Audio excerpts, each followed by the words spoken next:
DJ Mix Master Chaos.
Yo, yo, yo, it's your boy, DJ Mixmaster Chaos. And it is Let's Talk Rant Wednesday, where we talk about all type of shit. But this is going to be a special show tonight, you know what I'm saying? Broadcasting live in Virginia, the state of Virginia. I can't give y'all my location, but just know I'm in Virginia.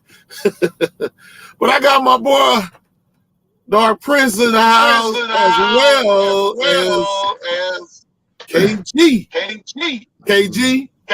That's my brother. Dark Prince right there. Shalom, brother. Also from he's living in Hollandale. But he came to Hollandale a year before you came back. Yeah. But like I said, lightning strikes there, though. You know. Oh yeah, it's about to go down. One thing, let's talk. Let's talk. Yeah.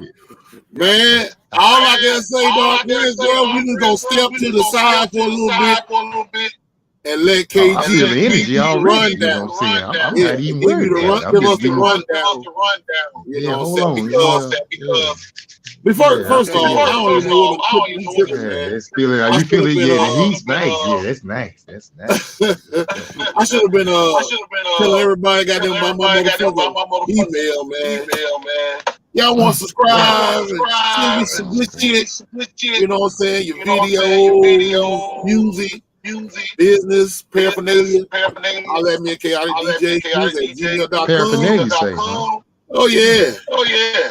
And if you don't want to listen to me, you want to listen to this video again, you know what I'm saying, subscribe to my YouTube channel. DJ KO. That's right. Now, look at that goof ass shit. Go ahead, KG, goddamn. We got the subject matter tonight. Slavery, religion, ignorance, and the truth. Slavery destroyed us. Religion divided us. Ignorance controls us. And the truth is us. Woo! Well, that's it. That in, ain't it? They got to charge us for that part. Yeah, we're gonna Okay, charge good us for night, that. y'all. Right Y'all there. have a good night. Yeah, have a good night. He done said that already. Appreciate you tuning in. Let's get more in depth into it, and really kind of understand it and embrace it. And from my standpoint, you know how I feel. So I make it personally clear that I love being black. I love black folks. Ain't no other person, no other race I'd rather be a member of. But the difference may be that I think of us as a people who are about progress. See, I've always thought black people are a group of people who wanted more, who deserved more, and who automatically should have been entitled to more. You understand what I'm saying? So when it comes down to my feeling toward black people, a poet said it best when he said, sometimes you can love something so much till you hate it. You understand what I'm saying? You can love something so much till you hate it. Now, from my standpoint, the way it comes in with me from this standpoint, it's been personally affected by this trauma that we have endured and no fault of our own. Okay, so let's talk about how politics, religion, and even age is a part of this slavery that destroyed. See, whether we like it or not, the Emancipation Proclamation was a document that gave us freedom. Okay, after that, no reparations. So now we survive. But we still got this thing called America. Free market society, where you can progress and come what you want. All right, but I got to go even deeper, because see, the thing about it is, I got to tell about how these situations of slavery affect me. And I want to talk to people about how important it is that you understand how smart your children are. How your children are going to be the ones to progress this world forward. And you cannot put people over them, elected officials with power, with suspect background. Because what they will do is they will introduce a system in that was put on them in their younger years by a whole nother race of folks. Now, when they get an opportunity to be in these positions, instead of refraining from those old behaviors that held them back, they inflict these same behaviors on young men of their own race. Now, can we do anything about it? In Washington County, Hollandale, Mississippi, you got two situations that cause you that. You got one, you got your sheriff. Milton Gaston, the first black sheriff of Washington County. Ain't that something? I'm gonna tell y'all something. Y'all need to look back at how that man through with that. Because see, people like that, you can't get your hands greased with everything. You understand what I'm saying? This ain't training day of Milton Gaston named Denzel Washington. Denzel Washington writes very well.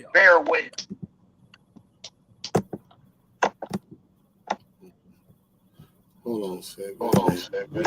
We have to specifically within our community and understand that this slogan, this statement, slavery, religion, and all this, we dealing with it directly in our own community. We go over to the next person, you go over to your supervisor, district 5, I grew up my whole entire life, first police officer, I was Jerry Rep. At 6 years of age, I was taking us to learn how to do police officer. You know what Mr. Redmond did to us? Anybody Hollandale knows. He took us to jail and put us in jail. He convicted us without trial. Now.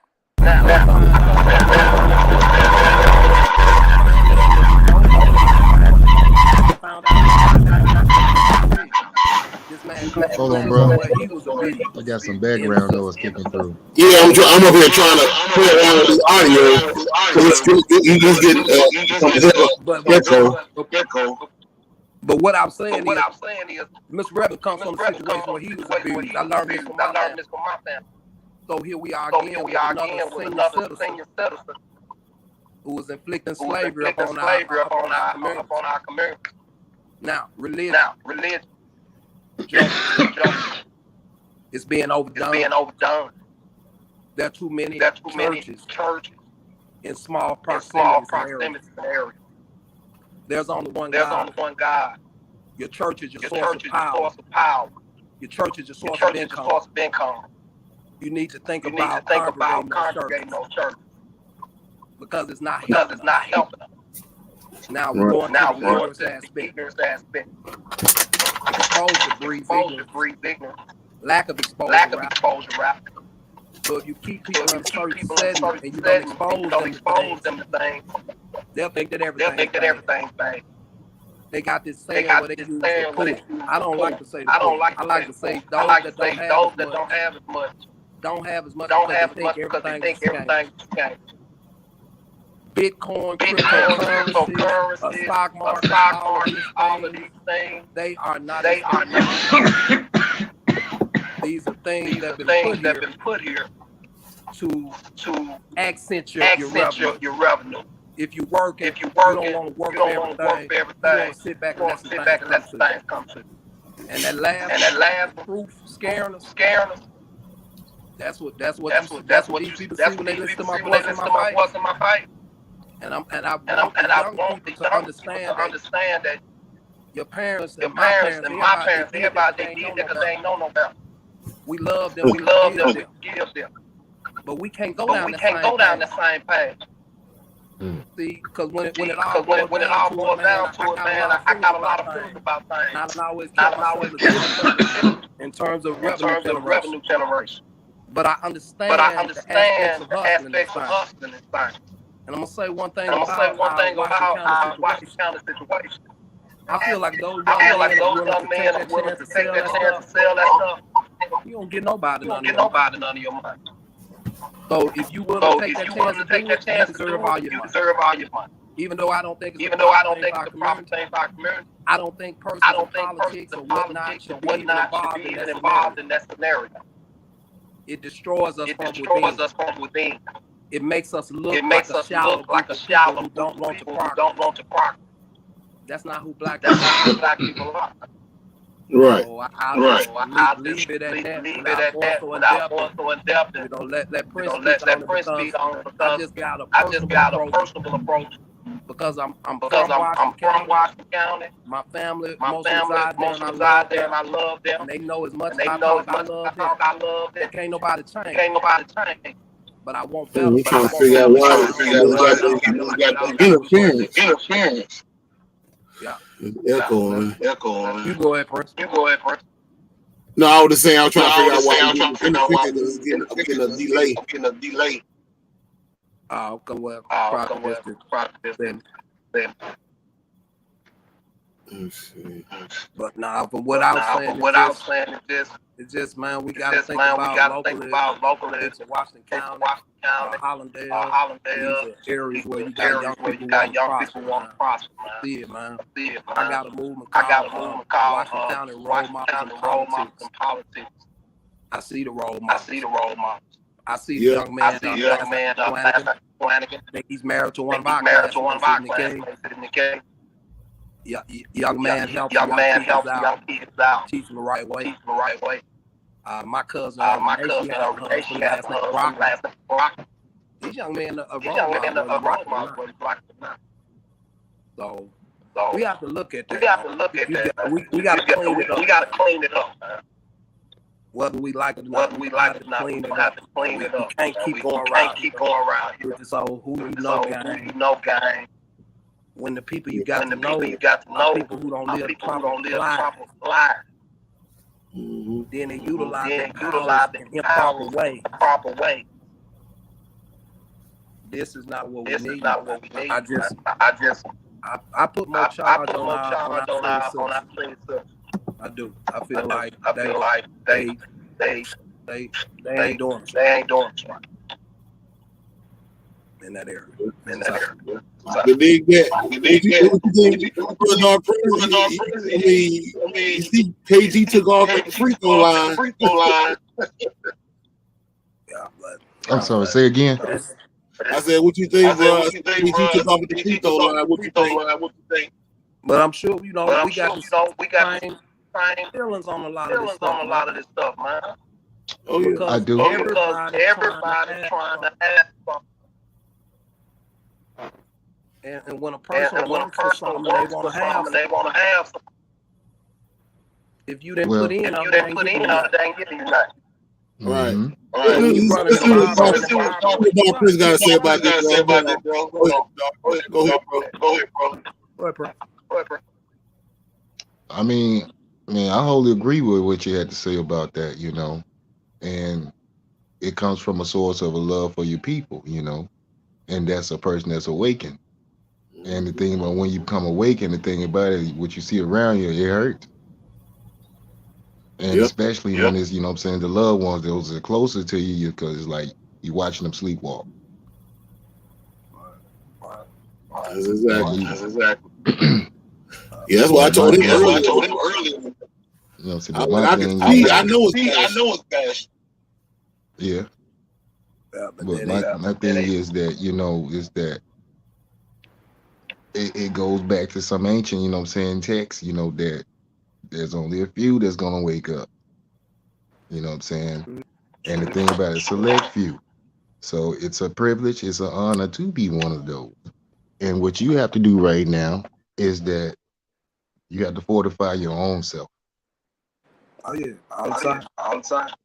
And in doing so, you know what I'm saying, the actions speak loud, as we all know. So you just have to live life. That's the best you can do. That's the best you can do. You just have to live your truth, you know what I'm saying, daily. That's true. Because that's the only thing they're gonna do it. Because most folks, they'll say, okay, you talk a good game. We know we good to pick up on that with our people. We quick to snuff out, you know what I'm saying, flaws with each other, you know what I'm saying, that's gonna put them on Front Street. Right. So the thing about it, when we seeing the, you know what I'm saying, the dope man moving this way all the time, the thing about it, we can't say that he's slacking on his hustle. Because we see him moving. So when it comes down to it, well, I want to be like, instead of like, man, saying, look at this chump. It's always a different, it's positive about that side. Oh yeah. Because it's action. It's actions being movement, and it's constant. It's consistent. Right. You know? Right.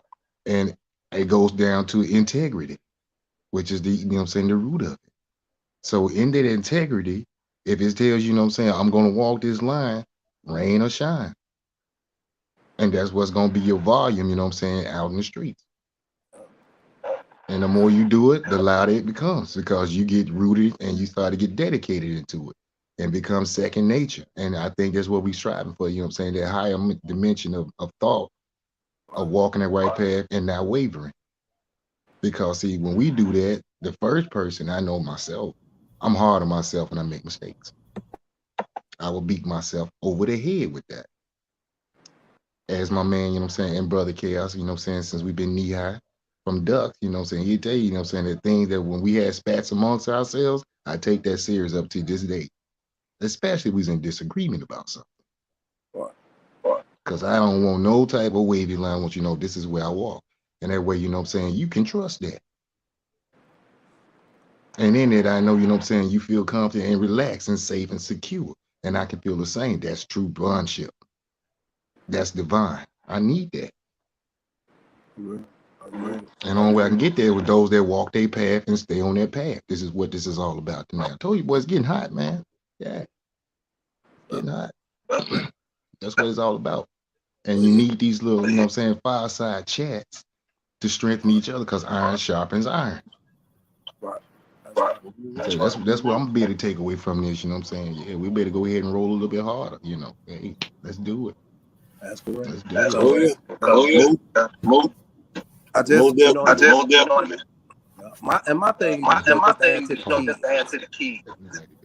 I never had children by choice, but I was a child. Mm-hmm. So I guess I always have to look back and say, okay, here I am a 19-year physical therapist. I've been having my own practice from day one. Non-profit business. I'm straight. But I still got to look back and say, damn, which one of these youngsters can I pull up here and try to pull up on this level too? You see what I'm saying? It's like I ain't got no kids, but that's who I am. So I make sure that people know things, and I like to talk about financial literacy. Oh, that's easy. Because it's important. That's the D-boy on the block. He is the, you know what I'm saying, the entrepreneur that's doing it for accountants thing. Correct. He's keeping his money going. What he needs to do is keep his money. That's who you go after. Yeah. That's who you go after. He don't need to spend his money with nobody because he already taken enough of chances.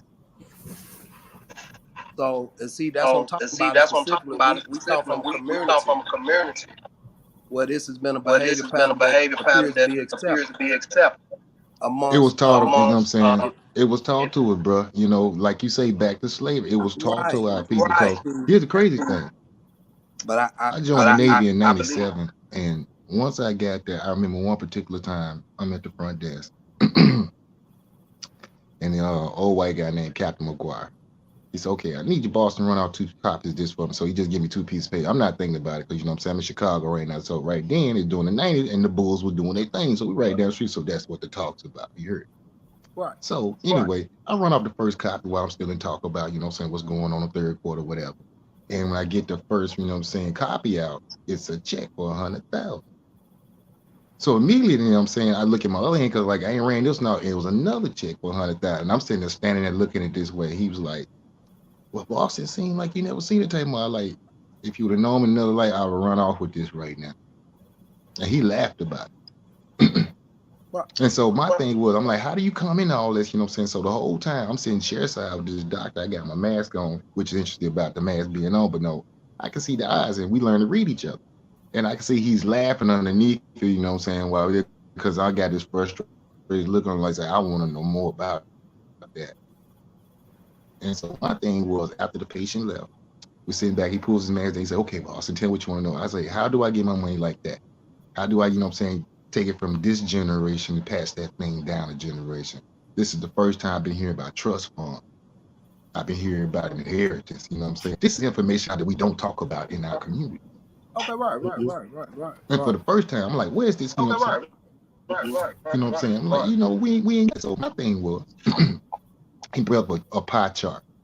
And in the pie chart, he cut up into 4 slices, He had checking, savings, investments, and business. And clockwork, they each feed the other. Checking you take out for your bills and your necessities. Right. What's left over goes into your savings.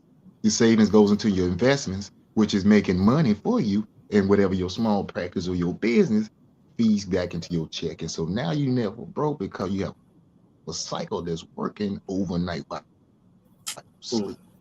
Right. And he ain't even include credit. Just that simple. Nobody ever broke that down to us. And he ain't even include credit. We hadn't even got to that part yet. Wow. That's amazing. But understand that me as a 21-year-old person coming into the Navy, that's how old I was. I hadn't had that knowledge for 21 years. Correct. 21 years. Correct. What I had been taught about, you know what I'm saying, doing them since I was been like in 6th grade up through high school, talking about you need to get your stocks and bonds and your mutual funds going right now, because by the time graduation comes, you're going to be ready for college. Oh, man. Or, like they used to do, if you don't really want to just go to college right now, you're tired of school, how about you just go backpacking off in a year or something, like 4 years? Total freedom. I don't know nothing about that type of freedom. But it's brand new to me. And that's what the person also from Washington County found out after he left out of the state to go. Now, I'm about to tell you, making new decisions will scare the hell out you, but it is necessary for your growth. Because, like I said, had I not took the time out, you know what I'm saying, say, you take this step forward. That's the step of faith. You got to leap sometime. And not know if you're going to hit down the ground or not. You just got to jump. That's right. And that's what I did, but I'm so glad I did because I came out more knowledgeable about things. Just like speaking about stocks and bonds, that's what our people were called when we first came. We were putting stocks and bonds on the ships coming over this way. And because we were the capital. aka the black gold. The original stock, you know what I'm saying, Wall Street. That's right. I mean, slavery. Original Wall Street. Right. I mean, slavery. That's true. So my thing is understanding that, and like our people, if you have, we're not a poor people, you know what I'm saying. I have to reiterate, and I'm gonna break this down. Why? We're not a poor people. We have poor spending habits. That's the problem. And we don't ask for anything for a spending of our dollar. And we don't ask for anything for a spending of our dollar. We don't understand that. They say our dollar stays in that community. We don't understand that. Yeah. Mm-hmm. Mm. That's the thing of it is. I think I was talking to Chaos. That's the thing of it is. I think I was talking to Chaos about that one. Factor about how the money in predominantly black communities. Factor about how the money in predominantly black communities. And I also heard that, you know what I'm saying, it only spends like a couple of hours within the community, where, you know what I'm saying, other communities is days and weeks that it, you know, circulates through, because they got their own mom and pop shop like you have yours. And that's the thing about it. We need more entrepreneurs, man. We need that. But it goes back to what I was telling you. We need it. Right. But it goes back to what I was telling you. In Washington County got in. Hey, the play system in Washington County got in. Mm-hmm. That's the problem. Because you introducing a situation where a person like myself, a situation where get paid a person like myself, and proper get paid on employees, which is normally the federal government, the state government, and your hold on, guys.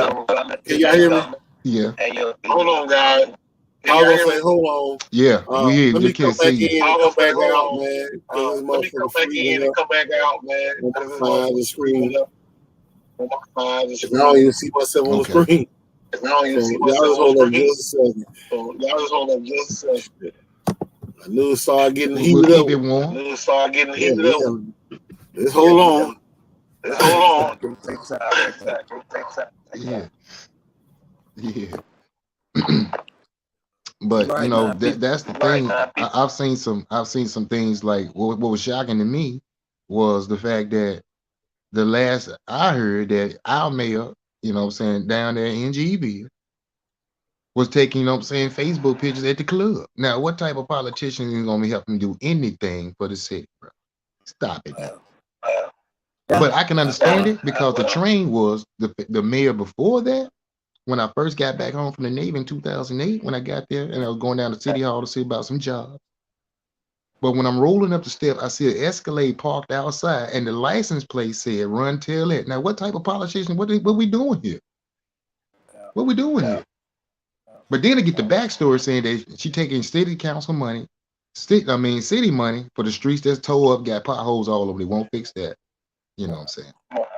But he taking all this money, you know what I'm saying, to get everything for infrastructure and all. But you running off to Africa, you know, first class. You know what I'm saying? And back. Right. So when you follow the trail, it goes back down to Jackson. So if the heart of everything is corrupt, it's an uphill fight for us, brother. But see, that's the thing. That's my people say I'm from Jackson. I'm not from Jackson. People say I'm from Jackson. I'm not from Jackson. 6th grade to like up to the 10th level grade. And I came back to 6th grade to like up to the 10th level. I'm gonna be honest with you. And I came back to Holiday.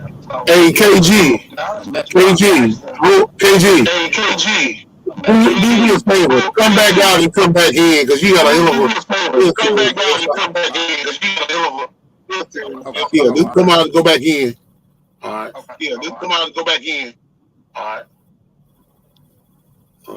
Yeah, because I think he's got a bad influence. He's got a bad. But it sounds like it's on my end too. Let me see something. Well, it sounds better than it was before. Yeah. Hold on a second. Yeah. We'll go backstage right quick. Hold on, guys. We'll be right back. We'll go backstage right quick. Hold on, guys. We'll be right back.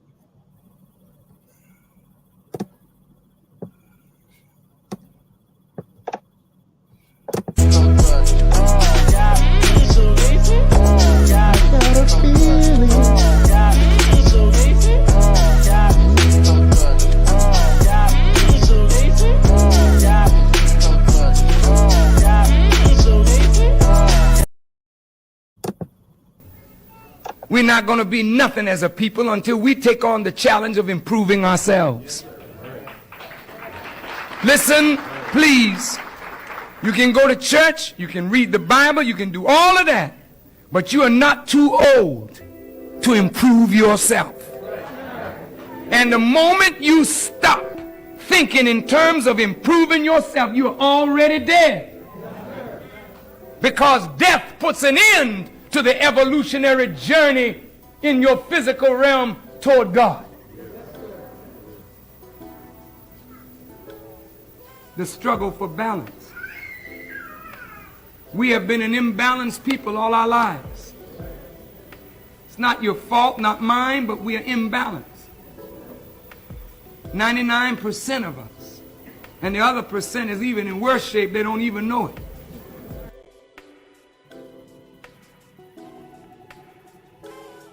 Yeah, come on. Freezing up again. God damn the hell. Freezing up again. God damn the hell.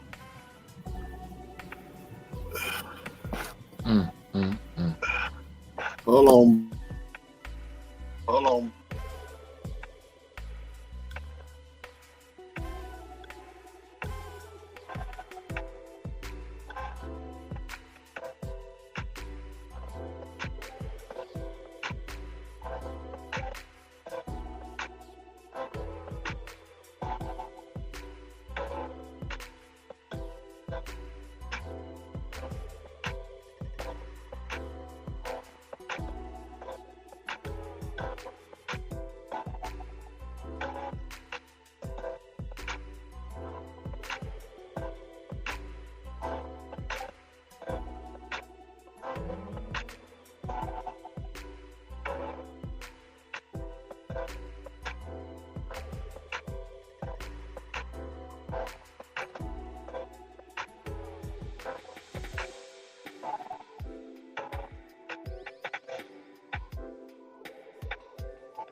Alright, I guess we can try something now. See what the hell going on. Is we in there? Is we in here? Yeah. Can you hear me? Is we in here? Yeah. Can you hear me? You get a little echo. I don't know. Shit. I need to put. Hold on. Let me go. I'm gonna go get some earbuds. Just a tad bit. I'm gonna go get the earbuds. Okay. That's probably what it is. I should got me some headphones. But it only do that like when I start bringing in folks. But like when I'm solo dolo, it don't do that. It's getting choppy again. Yeah. Yeah. I don't know. Dude. Huh? Well, don't start that. You tell me. So ain't nothing ever been coincidence. It's been, you know what I'm saying. Every time we get to this point where it starts getting really heated, I went in hard and heavy about the industry Saturday, and it have no at all. And I mean, I was calling them out. You can go out and look at my YouTube video. You can see some shit. They were surprised me, but they were trying to snatch some of my viewers. So they'll do that on Facebook. Okay. Even in YouTube. They'll snatch the viewers before they fuck up the sound. Let's see. Yeah. They will do that. Sound like they'll turn like they Debo. Stall him out. You get, oh yeah, you got something. Yeah, exactly. Keep the volume. I mean, not the volume, but the you know what I'm saying, the view. They know people be watching. See, if I was getting up here, we put folks' business out here and all kind of shit and talking crazy about motherfuckers. Crystal clear on Facebook anyway. Oh yeah, bro. Cause see, people don't realize Facebook is not set up to empower people. That's the reason why the minister, Brother Rizza Islam, Alex Jones, shit, hell, even Robert Kennedy, son, banned off of Facebook.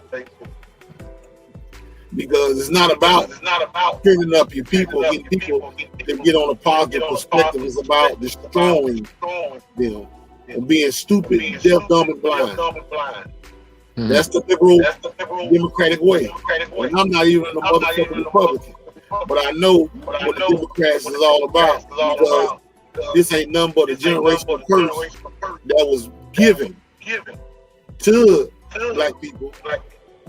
See, we thought that was a good thing by voting Democrat. That's worse than voting Republican.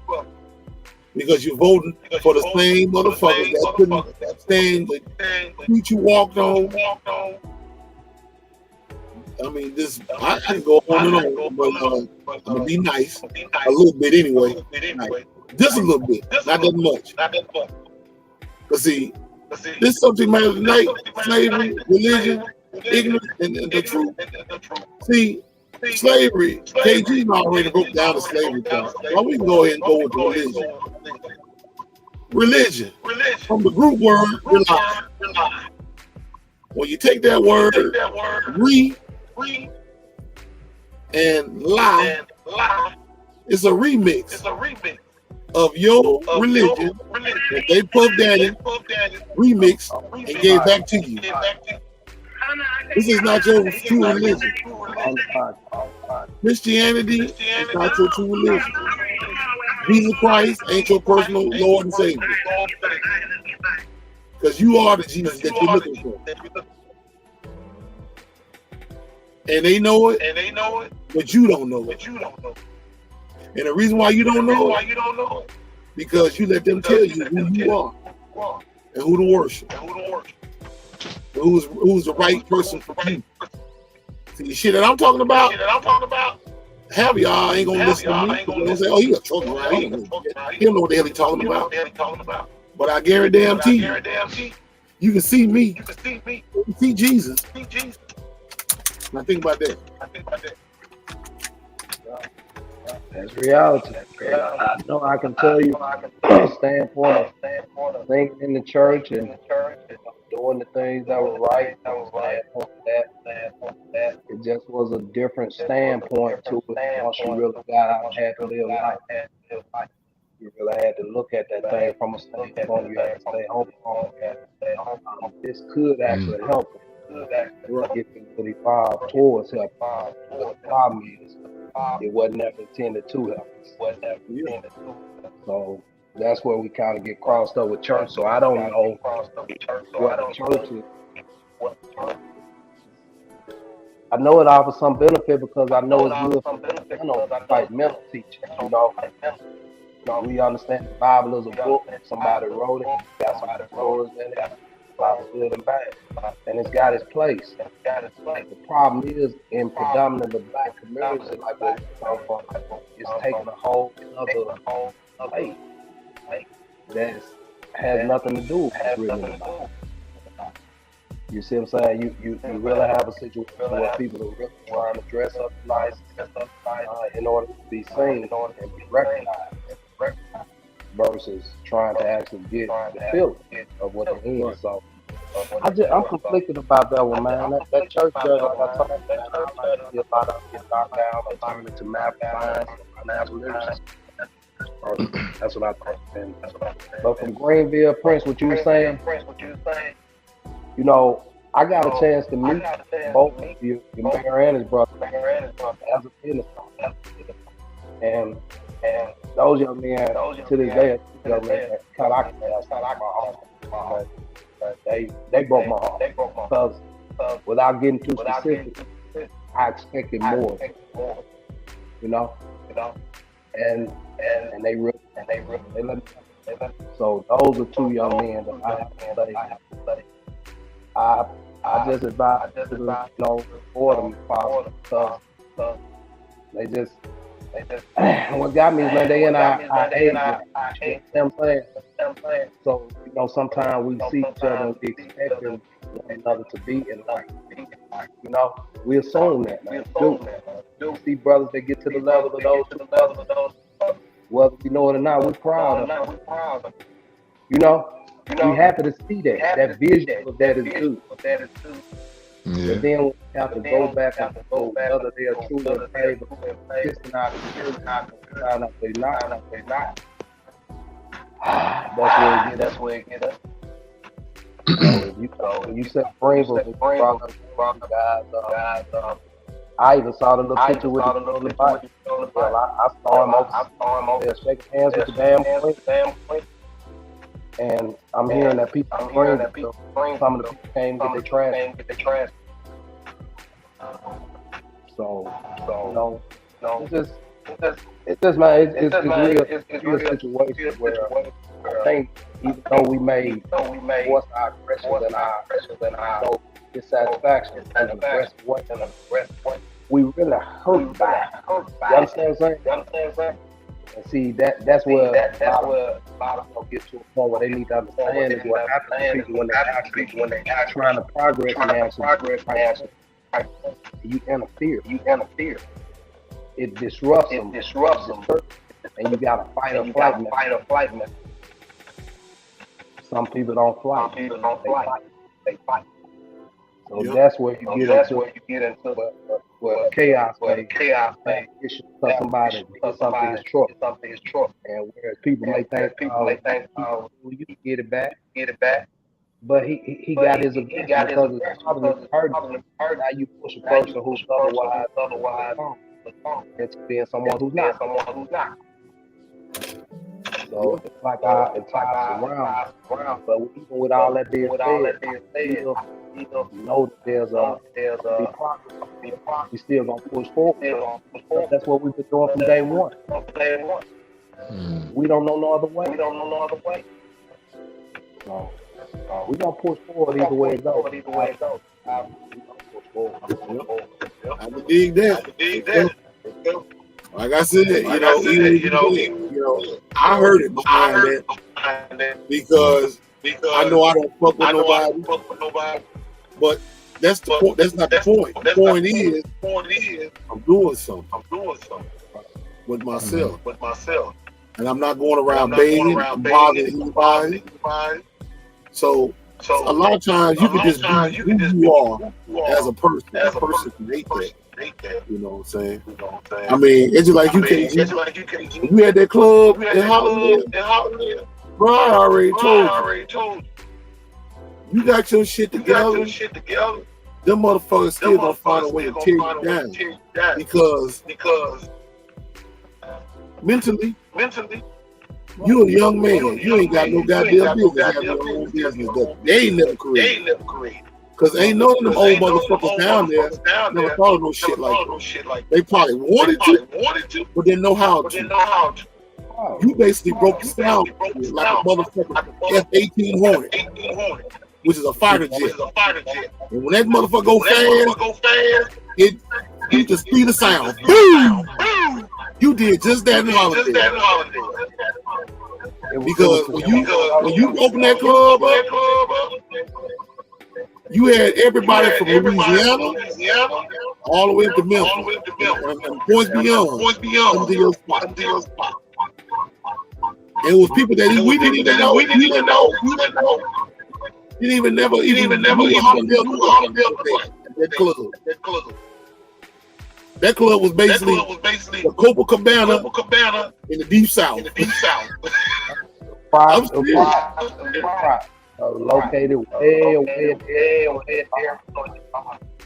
And I didn't get a chance. I didn't give a chance to tell Bob Chris about the damn club because I really didn't want to think about it because you should still be open. I said my thing comes down to businesses in those areas. I think it's just like what Prince said, entrepreneurs, like myself and other people. It's important that we understand. We have to hire. So that means that helps the community because you get to feed somebody other than yourself.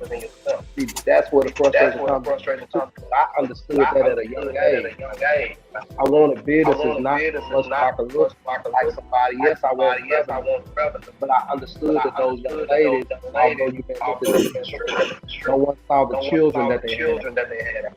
No one saw the vehicles, that were being paid. And you know, when you get a young lady, like they make thousands of dollars a night, that's tax for money. Business standpoint, they're different than a barbershop.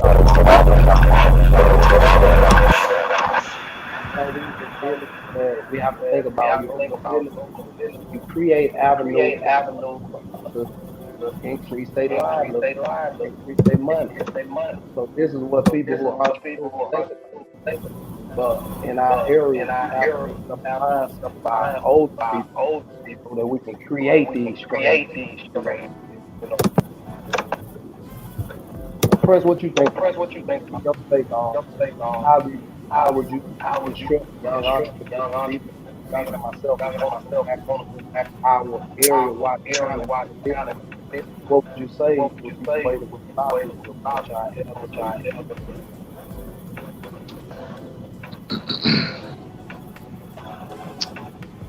Well, from a realist standpoint, entrepreneurship is going to have to be from a creative mind.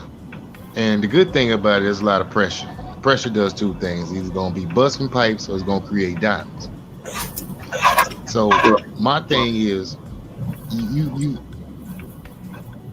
it's not conducive to creative, entrepreneurship, because that's been shown over the decades when other businesses try to come down into Greenville and Hollandale and the rest of the surrounding areas and try to set up shop to industrialize it. And they said no because they were still in the old mind way of this is how we do things and we don't want nobody else and this is what we know. So you're fighting a lot of old South mentality, in doing that. But the thing about it is, if you stay consistent and you have a vision in here, and that's what each entrepreneur is going to have. It's got to be vital. They got to have their own vision. Because if they don't have their own vision and it's just, a good idea, it's going to fizzle out with a little pressure being applied to it. They're not going to have the passion, to push through with that. So it's got to be something, that's going to be in their field that they say, yeah, I got to do this because, I'm a trailblazer in this area. I'll be the first, like yourself. And that's what it had to come down. Right. And see, thinking of just I feel like gentlemen still in that, but those areas, right, keep in mind, medical marijuana, right? I'm talking to y'all from here where his dad is. Even though I still own things, I'm out in the West. Now, when you think about these type of business, I want to ask you, when it comes to medical marijuana, being from Greenville, knowing the field, do you think that it's going to be dope? Or do you think that people in that area, because I hold them, I got on the West Coast, I got a master's in medical, I run a dispensary, all this when I came out. So when I think about that area, I think about, but let me ask those community true medicinal aspect count. What you think?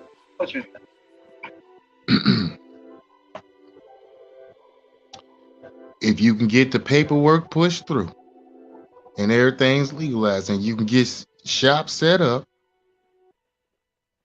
it'll be successful. Because wherever our people at, we've got to have the tree. And we always looking for the highest. And the highest is what? Dispensary. And that's been legalized now. Correct. So if the flow of the river is going that way, and and it's the first part of this groundbreaking, it's the shop time to set up. That's the evolution from what you were talking about. And see, and that sounds right, and that's to me what you think is logic, and that's where I feel. But because of the past and the history with those elderly people that we talk about, there's a thing of where people like me take my businesses to the county over the Baldwin County. Where for some strange reason, they're just conducive to knowledge and they want you to, and they push everybody across. Listen, Just 30 minutes on. check this out, brother. Check this out. I'm about to solve all that. It's the same theory with, you know what I'm saying, when you had the gentleman's club going. It's people, you know what I'm saying, that came in there that, you know what I'm saying, that had been hiding in society that said, okay, what are you doing in here? But they were there. Same thing with this. LaFleur's going to come. If they ain't got one set up over there, they come to your spot. Because it's going to be, once again, the Copacabana again. Right. Those areas are different. I guess I just look at it from do you think that they're going to be black people? Do you think it will be? I'm asking both of you. Y'all think? But see, it's a great investment because see, those elderly people that you're talking about are going to be your best customers. So they need it for therapeutic, medicinal reasons. Glaucoma. You know what I'm saying? It also, you know what I'm saying, it's very good for cancer killing, but they don't want to throw that out there. That's why it's on the drug list. But the thing about it is because the people here in Mississippi, and the crazy thing was when I was at the, last year, people were coming up to me with flyers, white people, with flyers saying, yeah, we're trying to get the initiative pushed here. You know what I'm saying? That's when I knew right then it wasn't just our people that was pushing it. Their people were pushing it. And their people, you know what I'm saying, got it done this year. So now that they've got it done this year, all you had to cater to is say, this is for the elderly. Everybody else is going to come. I do understand that our prescription medication, what people understand as the prescription medication, metabolizing normally there you're important organs like kidneys, so would you have a lot of type 2 diabetes, things of that nature, so the issues of taking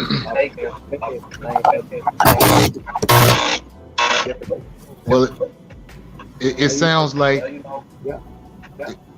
it sounds like then you need to double up, you know what I'm saying, to make that offer when you make it to the council, you know what I'm saying, this is why I want to get started more attractive, is that along with your medical cannabis, how about have some, you know what I'm saying, vitamins in this shop also with that, from A to Z. Have some herbal, you know what I'm saying, medicines along with that. You want to go all around with that, not just cater one category, because see, now you got a one-stop shop and everybody's coming in there for everything. And that's how you corner the market, because you're the only one there once again, and that's now it's all legal and everybody's feeling good about it, physically and mentally and spiritually. Well, like I said, that's good for everybody. You have to think about people to get it. I don't know. It's just a thought. So you have to sit back. But I feel like the political stuff. We gotta consider. Well, if I was you, I'd go ahead, you know what I'm saying, test the temperature. You got to go and sit down with the city council if you want to do it, or get them a call. You ain't gonna be able to call them. You're gonna have to go down and sit down with them and talk with them. Right, but Lloyd, I see right now, things that I'm going to college. I get a time. I talk to I decided that I rather Lloyd. I do have my deals. How is that a form online? Lloyd on top of people. I'm just building, trying to see how to get the revenue. I ain't interested in no clothes. Like, I just feel like, man, at the end of the day, you're going to have to almost bully it. You're going to have to bully it because I don't know. Well, just think deep about it then, you know what I'm saying? And you know what I'm saying, just... You know, I had a partner say something. And he tripped me out, man. He He from the tripped me out, coast. man. He from the coast. And he, he told me, he said, man, Delta, man, you gotta stick that fight for some ass. Like, What he said. but KR, what you think about that? What you think about that? You think there's some truth to that? There's some truth to that. I mean, there's a possibility. There's a possibility. I mean, but this time right here, I think you need to have more than you need to have somebody that you can trust to back you up as well. You know. That sounds like a damn good idea. That's a damn good idea. Right. Because it's people want to grow, man. You got people, man. You got stuff, man. Thankful, for my blessings, my work ethic. But man, I still got this drive. It's like I don't know. Sometimes I look at the area from, man, I get in situations I'm talking about. Plantation. And prison big straight to go to these people when it is. Well, one thing about it, it'll be a good look. You know, Mississippi Delta is very known for the obesity game as far as unhealthy human beings. I mean, everybody around there eating burgers, barbecue. They don't realize their body is their temple. If you don't take care of your temple, the temple ain't gonna take care of you. And by you bringing up herbal situations like that, you change the game. You be the only one that's doing it. I think on it, man. My knowledge base is there. My heart good. My blood power there. It's just, I want to deal with young people. I want to deal with young people. See, I feel like this. People say young people trying to get into office, they don't know anything. But I actually think that would be better. Because you know what? Because people got a thirst for knowledge. You need to pitch that idea to them, you know what I'm saying? Because that'll definitely attract the young people because that's part of the game. They got to get in it. They got to get involved in politics. Yeah, and that's what it's showing. You know what I'm saying? Go ahead and just like on the train track, you know what I'm saying? Switch that track over. You know what I'm saying? It's on the same thing now. It's legal. There you go. Because there's people out there. Well, I see the fire on you, you know what I'm saying? So it ain't going to stop burning. It's just going to get brighter and hotter. Yeah. Until you get here to do it. Yeah. It is what it is, man. It's good to care. With brothers that want to see progress. If we speak it, to exist. No. Yeah. No. So like a lot of people so negative to call up to that. But positivity of the whole race is what makes the race so powerful. Yeah. To stay grounded. I care about the area. To watch the count. I don't know why. But I know what I like. Out here 2,000 miles away. Still thinking about how to face brother. But kind of like sound like that. But who you know, guys, man. Homie, where the heart is. Oh yeah. One thing about Johnson, if you keep something in your spirit long, people like that, we got my issue is characters. It's strange that we're talking about torrent. So the characterization is completely wrong. It just is. Dope is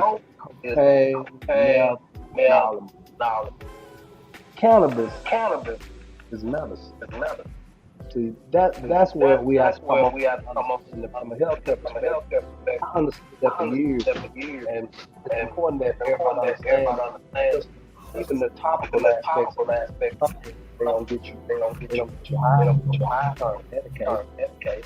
But check this out. Yeah. The government knows that cannabis is a herb. And this is how you know that, because they was able to push an initiative for it. But on state law, it'll say that it's a drug, you know what I'm saying, class 1, as they would say. Or 3 or 2, whatever that is, you know what I'm saying? But that's the BS in it, because they already know. It's about how we can control people. That's what's wrong with the system. It's not it's not democratic. It's more of tolerism. And nobody's got time for tyranny.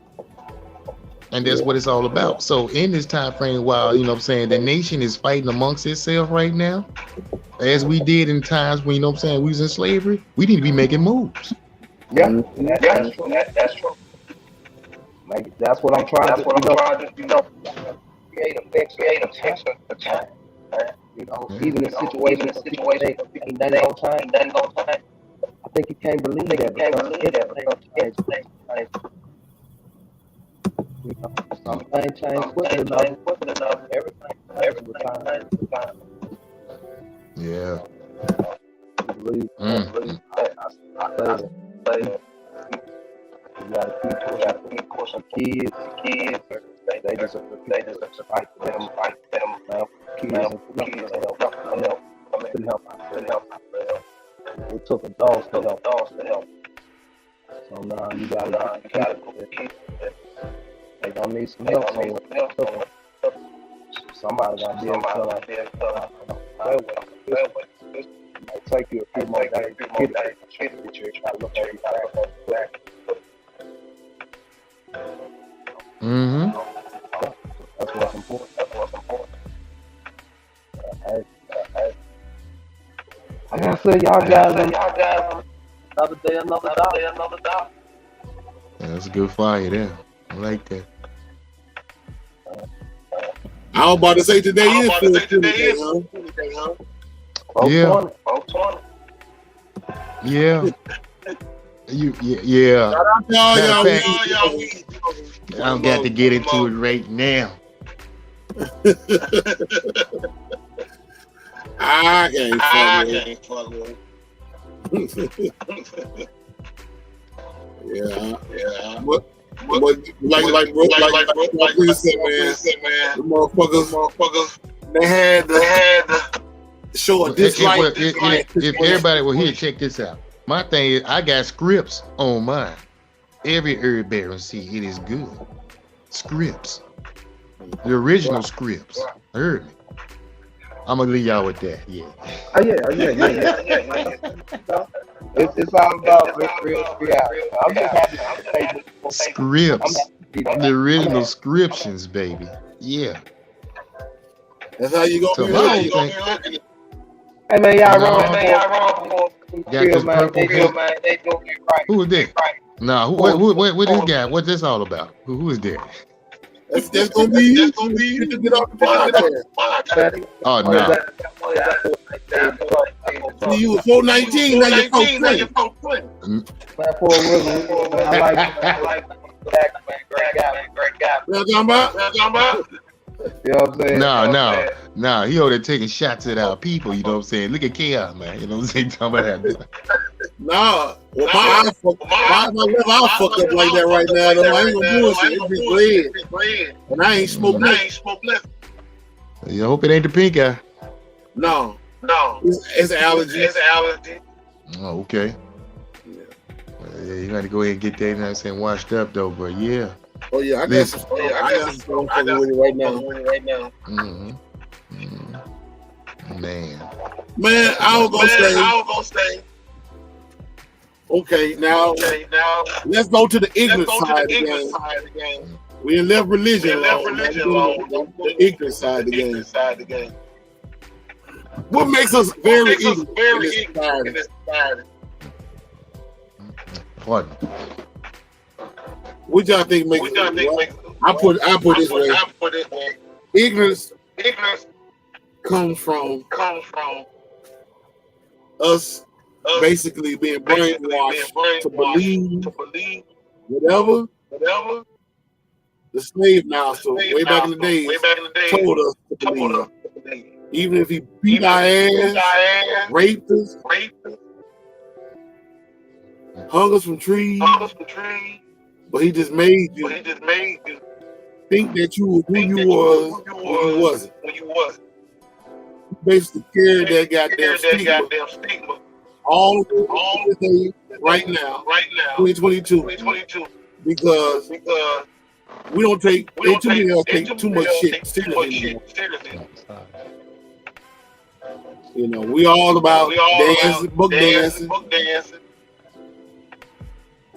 playing sports, watching sports, listening to bullshit ass hip hop, trip hop, drill music, basically worrying about celebrity lifestyle, and our lifestyle is shambles.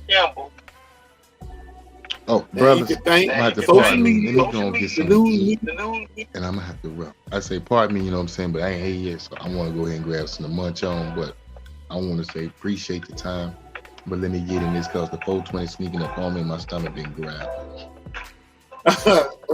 For sure, bro. Okay, bro. Good. It's always good, bro, dog friend. I'm on the show right now. Hold on, I gotta get up out of here. You know what I'm saying? Here, shalom. All right, peace, bro. Dark Prince, yeah, but back to what you were saying. Ignorance is prevalent, man. I attribute it to a lack of exposure, but I really, from a positive aspect of ignorance, I still feel like it's not gonna hit the younger people as much because the social media aspect is gonna give them information, which may be watered down, but it's gonna give them information from across the globe. So they do get an opportunity to grab hold to information that may not be right in their direct surroundings. So I think, you know, the ignorance comes from just a lack of exposure. Like it's just like if you took, you know, like you tell me, you know, you take one of your family members on the road with you. That exposure to him probably reduced his level of not knowing about a community or people. It gave him some information that he otherwise wouldn't have had. So I guess that's why I tell people, if you get a chance to travel and in school, I think it's important for them to take those kids on field trips and take them to different places other than places that they may have been accustomed to.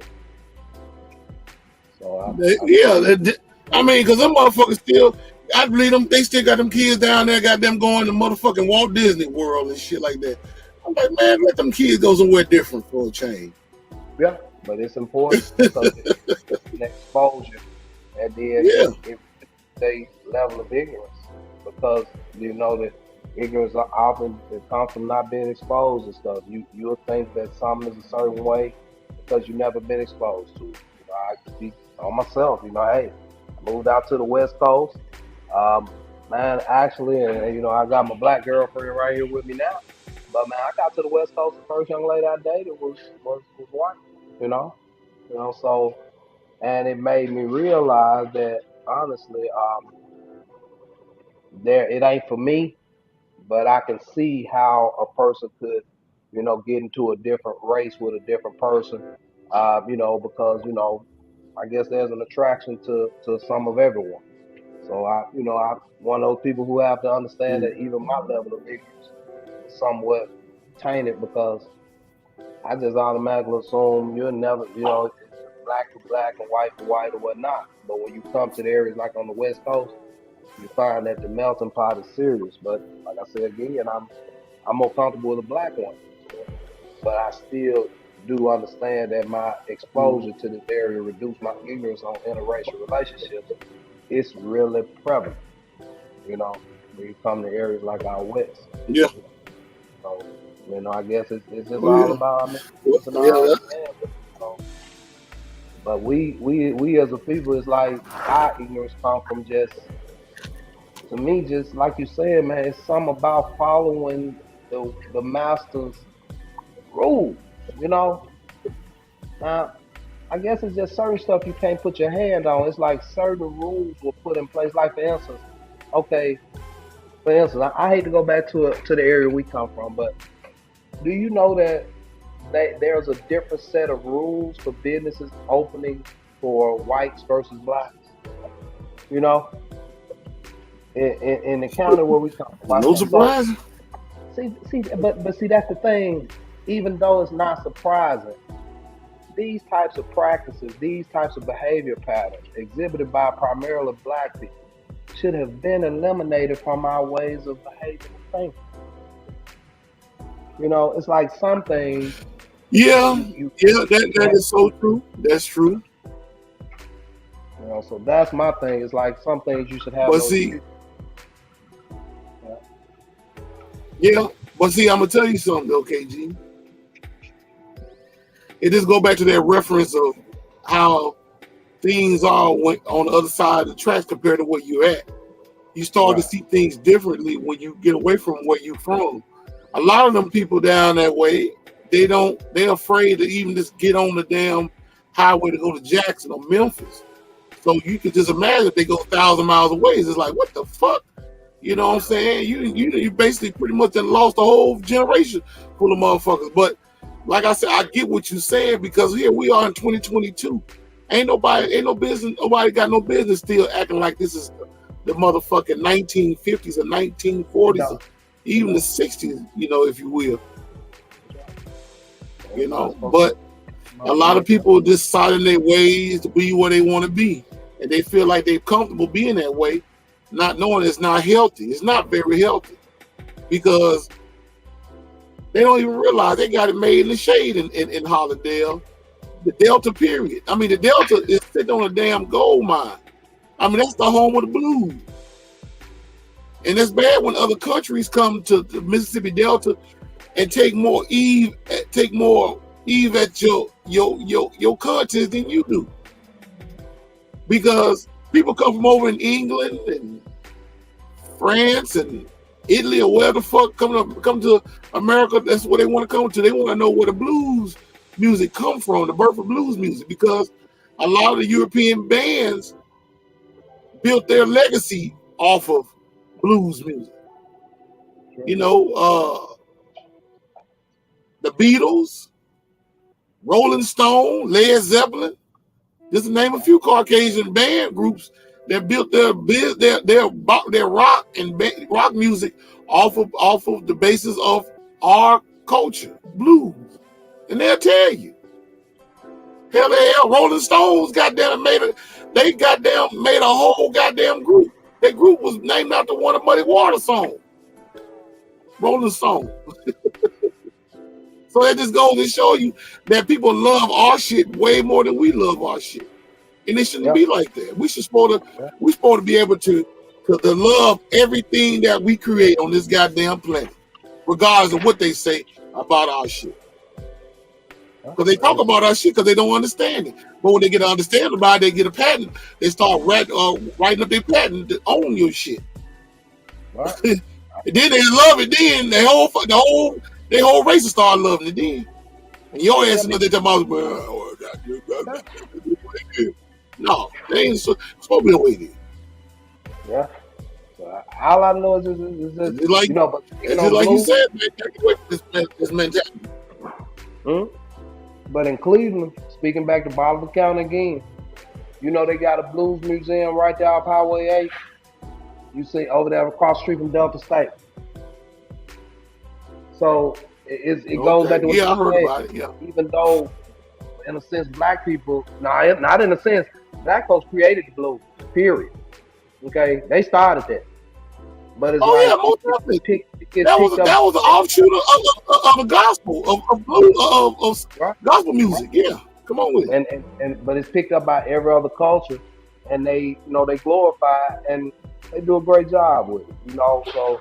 But now I think Indianola, when you see the B.B. King aspect of things, I think that's an aspect of his family understanding how important his legacy was. So, I definitely got to give them some respect over there in that county because they do have that B.B. King museum.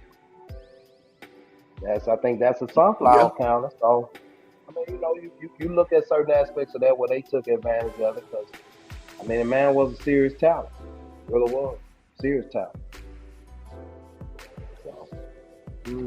Yeah, that's ignorance.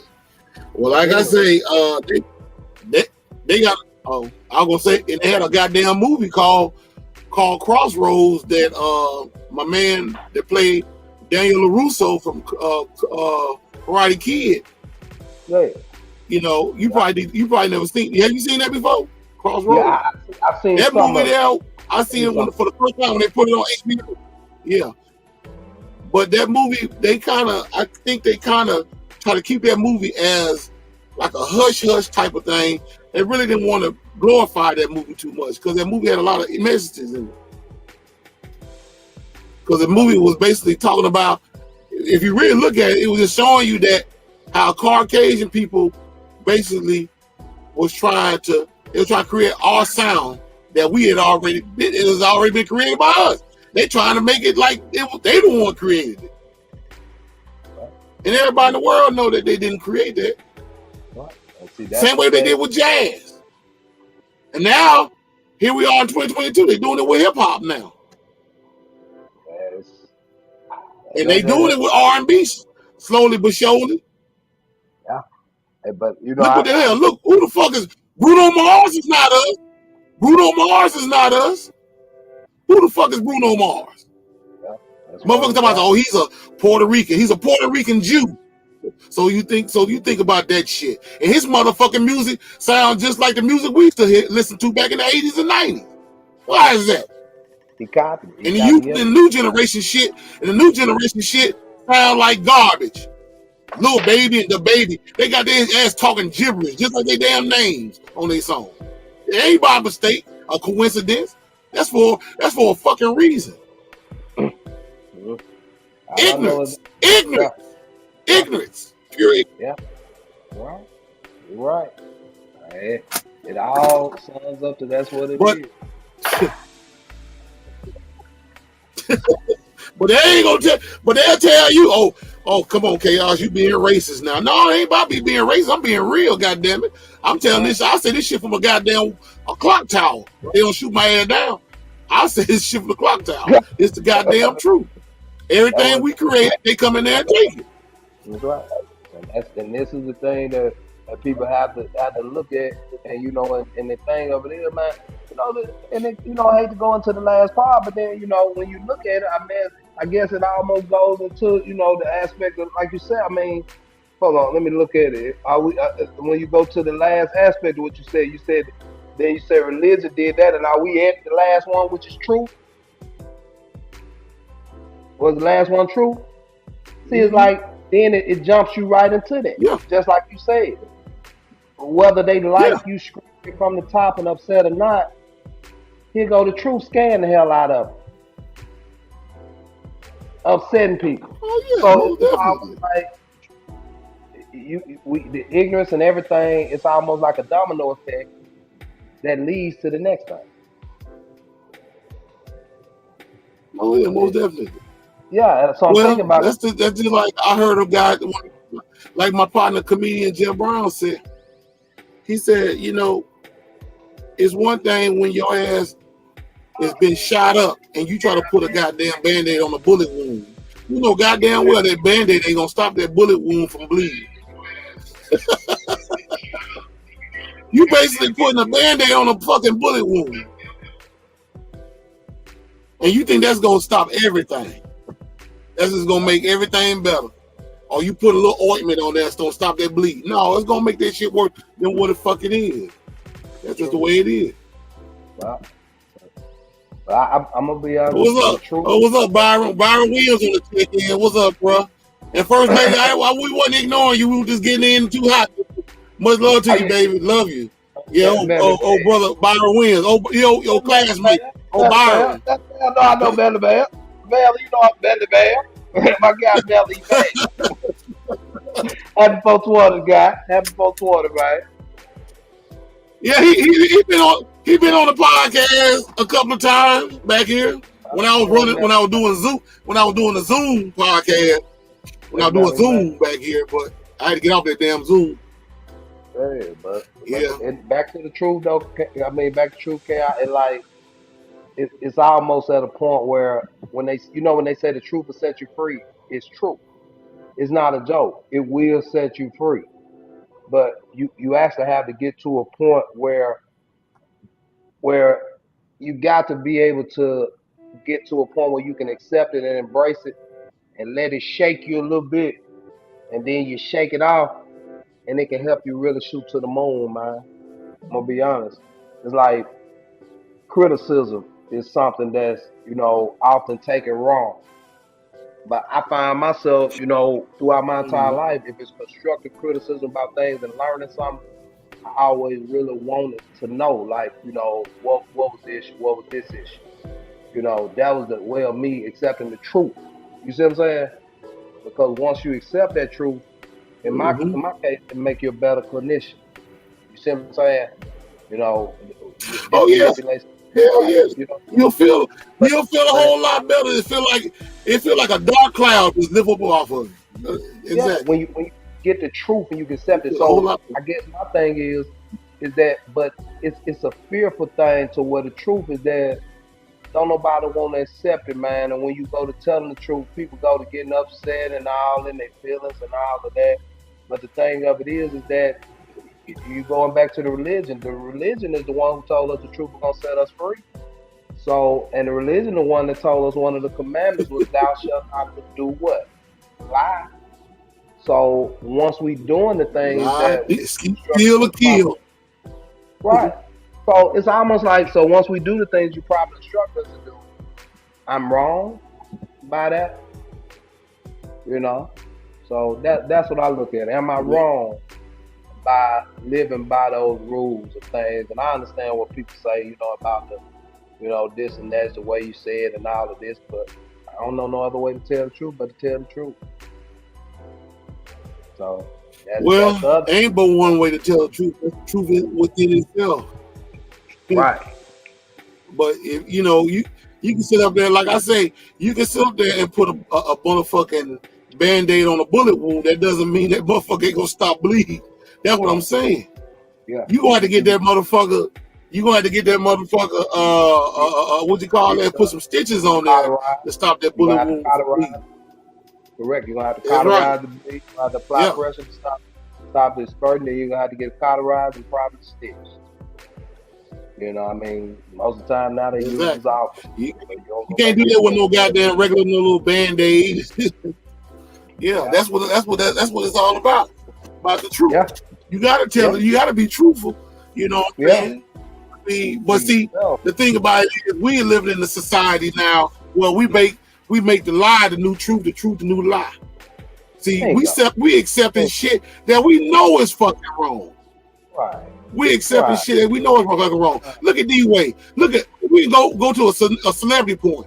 Look at D-Wade and his son, a 13-year-old little young man whose life is just being destroyed right in front of our fucking eyes, and we accepting this shit because we sit up there and say, "Oh, he that looks so pretty." No, motherfucker, that ain't nothing pretty about that. You know why? You know why ain't nothing great about that? Because this man is scared. No, fuck that. These motherfuckers is setting us up for failure. This man is he's being a number one contender of ass bust. And I'm going to say it. That's the way I feel about it. I don't support none of that shit, kid. I'm sorry. I don't. Well, I can't say that to you, cat. Because I gotta understand, and where fuck that. You can say it, bro. Go ahead. I guess. See, that's something. If you see it enough, you start to understand that, man, this who these people are. I mean, I think it just looks so odd to us because it's outrageous. But man, it's like when you see it so much, like, the different concepts, like, guys dressing as young ladies and doing stuff, man, you actually come to the realization that, you know what, this is who they are.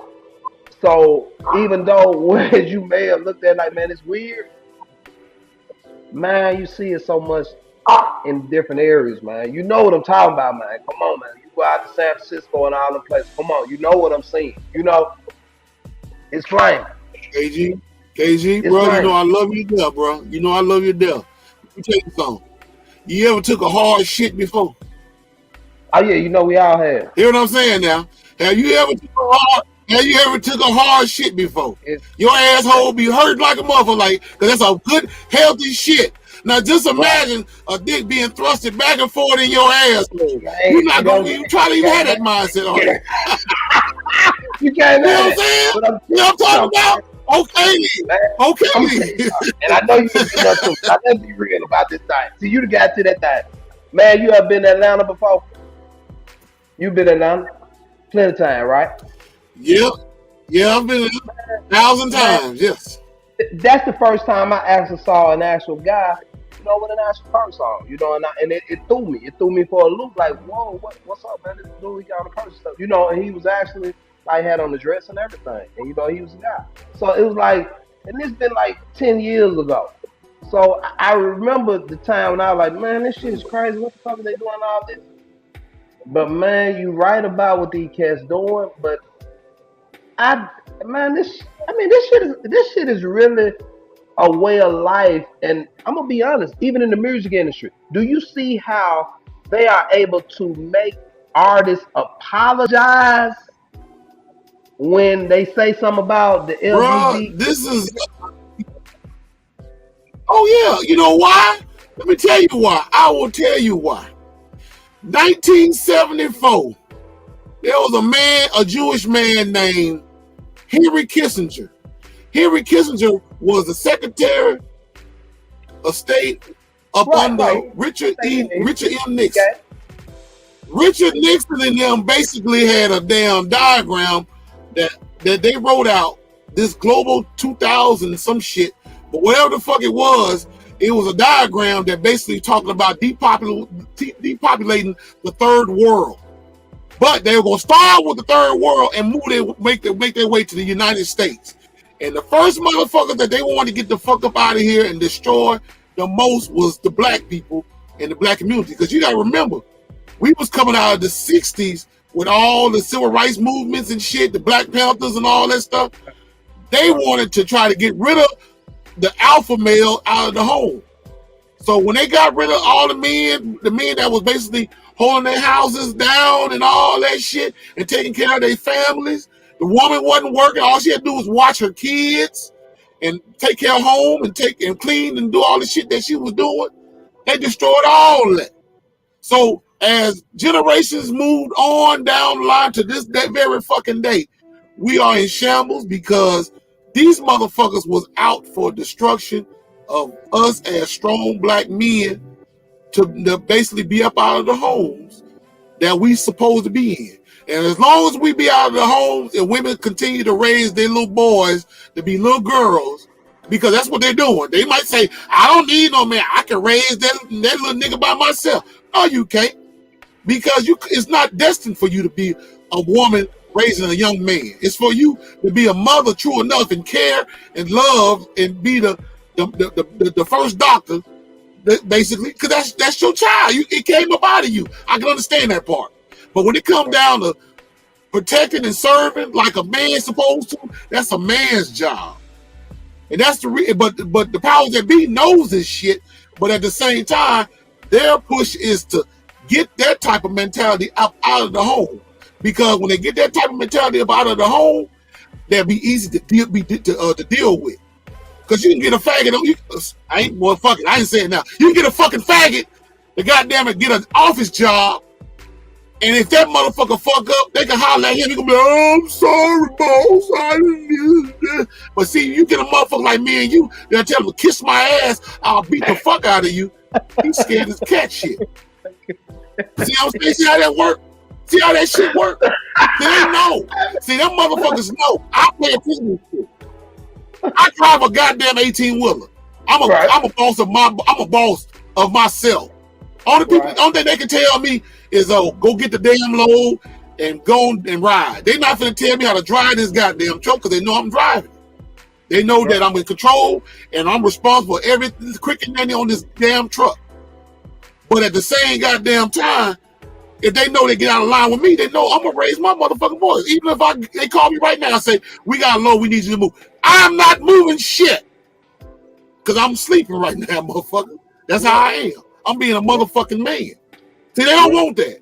They had a goddamn. Matter of fact, bro, since we on alpha male shit, do you remember the TV show Good Times? Yeah, I remember JJ there. You remember what happened on Good Times? Okay. What the fuck you think? Why you fuck you think CBS? Why you fuck you think Norman Lear and CBS television killed his character off national television? Why you think they killed his character off of there? Because like I told you, think about it, man. I feel like part of me feel like all this welfare mess that Lyndon Baines Johnson them introduced, I feel like it was a trap. Then another part of me feel like, was they trying to help or was they really trying to do it? But all I do know, more of me feel like they tried to break up the families because that's inevitably what happened. See, whether we want to talk about welfare in different systems, yes, truly, there are more Caucasian people on welfare than it is black people. This is true. This is a fact. But the truth. Oh, we know that all day, bro. We know that all day, KG. But they wanted, the visualization they wanted to be the black people.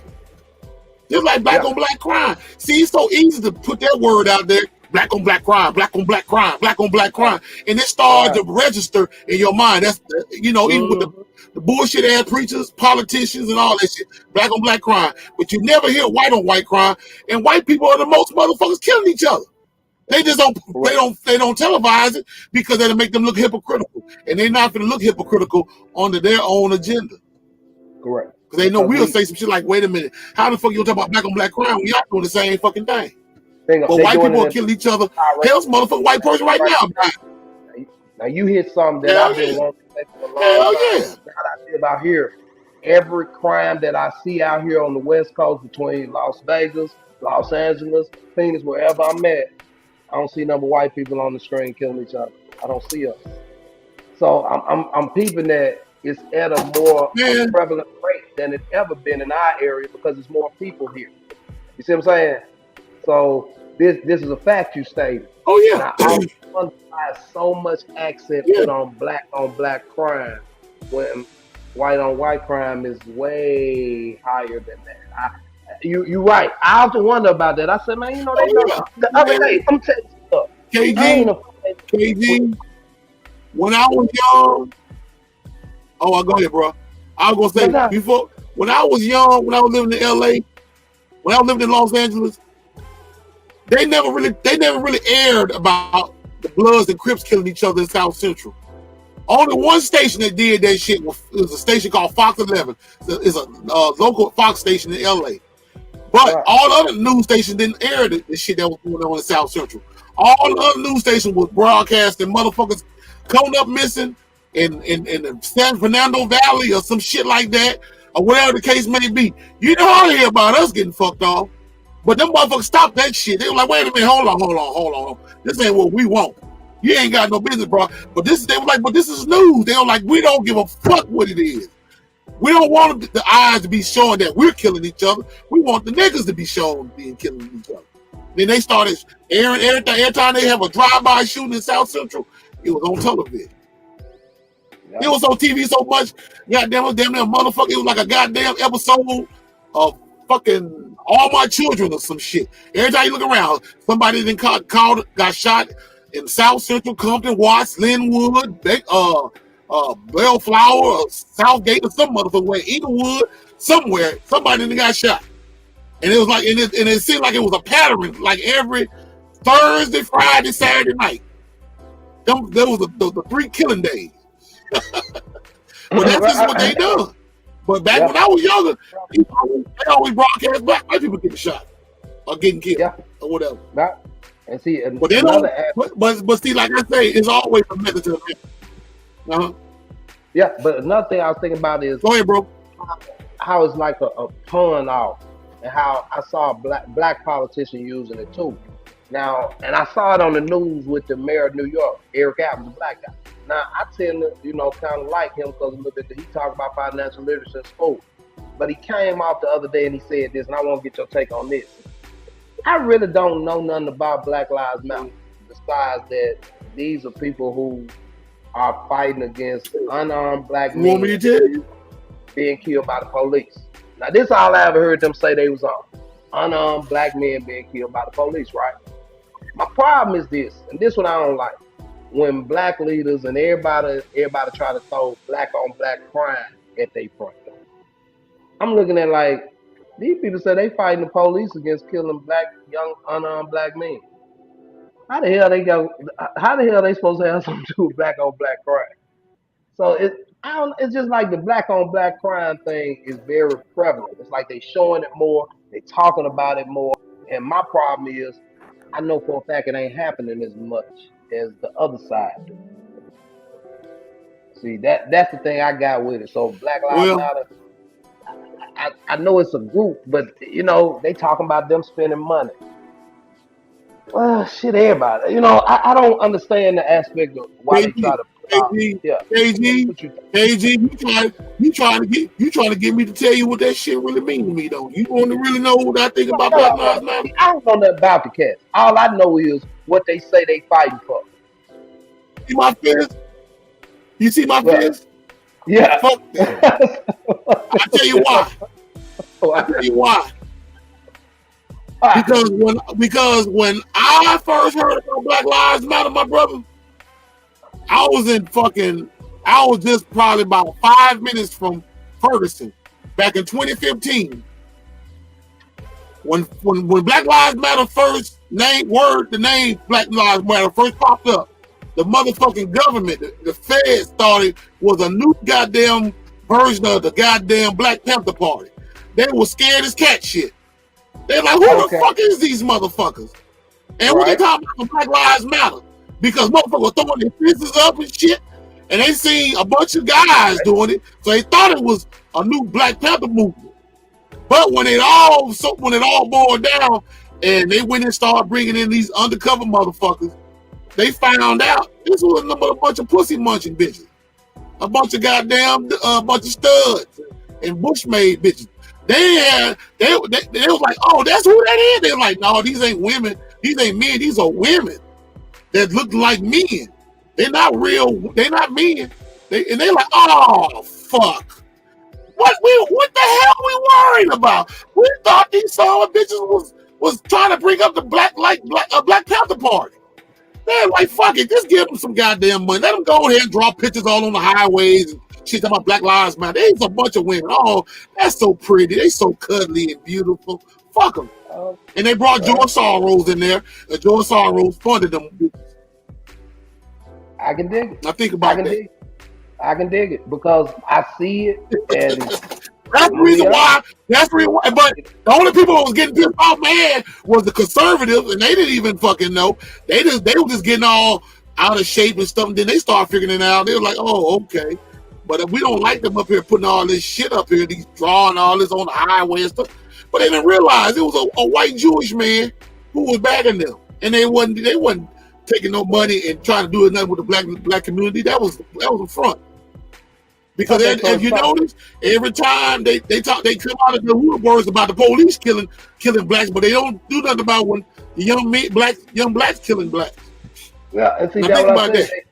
They pushing that off so much. So in a sense, I mean, I look at the NAACP in the same light. I mean, I feel like maybe years ago it started on a good premise, and it intended to be some good to it. But the problem is over the course of time. That's a middle. That one right there is one. That was a kick in the jaw too. That was a kick in the jaw too, because I can't think of the white man's name that basically is over the NAACP. Right. I know. Ain't nobody black running the NAACP. The issue is that it has really become just an acronym, man. It has become nothing more than that's all it is. Acronym. I don't really think it even. I mean, man, it get to a point where I don't even think people really know. The younger people, they probably don't even know what it stands for. They just know the NAACP for black folks. And I'm gonna say something. Color people. They call you motherfucker color people. That's a diss right there. I'm telling you, but it is just an entity that exists that's probably receiving funds for a bunch of cats just to sit around and chill and I guess wait on something to happen and they say And something do about nothing. it. Because it actually And doesn't do nothing. And get up there. Yeah, and get up there and talk that shit like we're going to fight right. for It's almost justice. like, man, We're going to make you sure get that very, all that bullshit. Next thing you know, you don't hear nothing from them motherfuckers. yeah, it's like the NAACP. Why?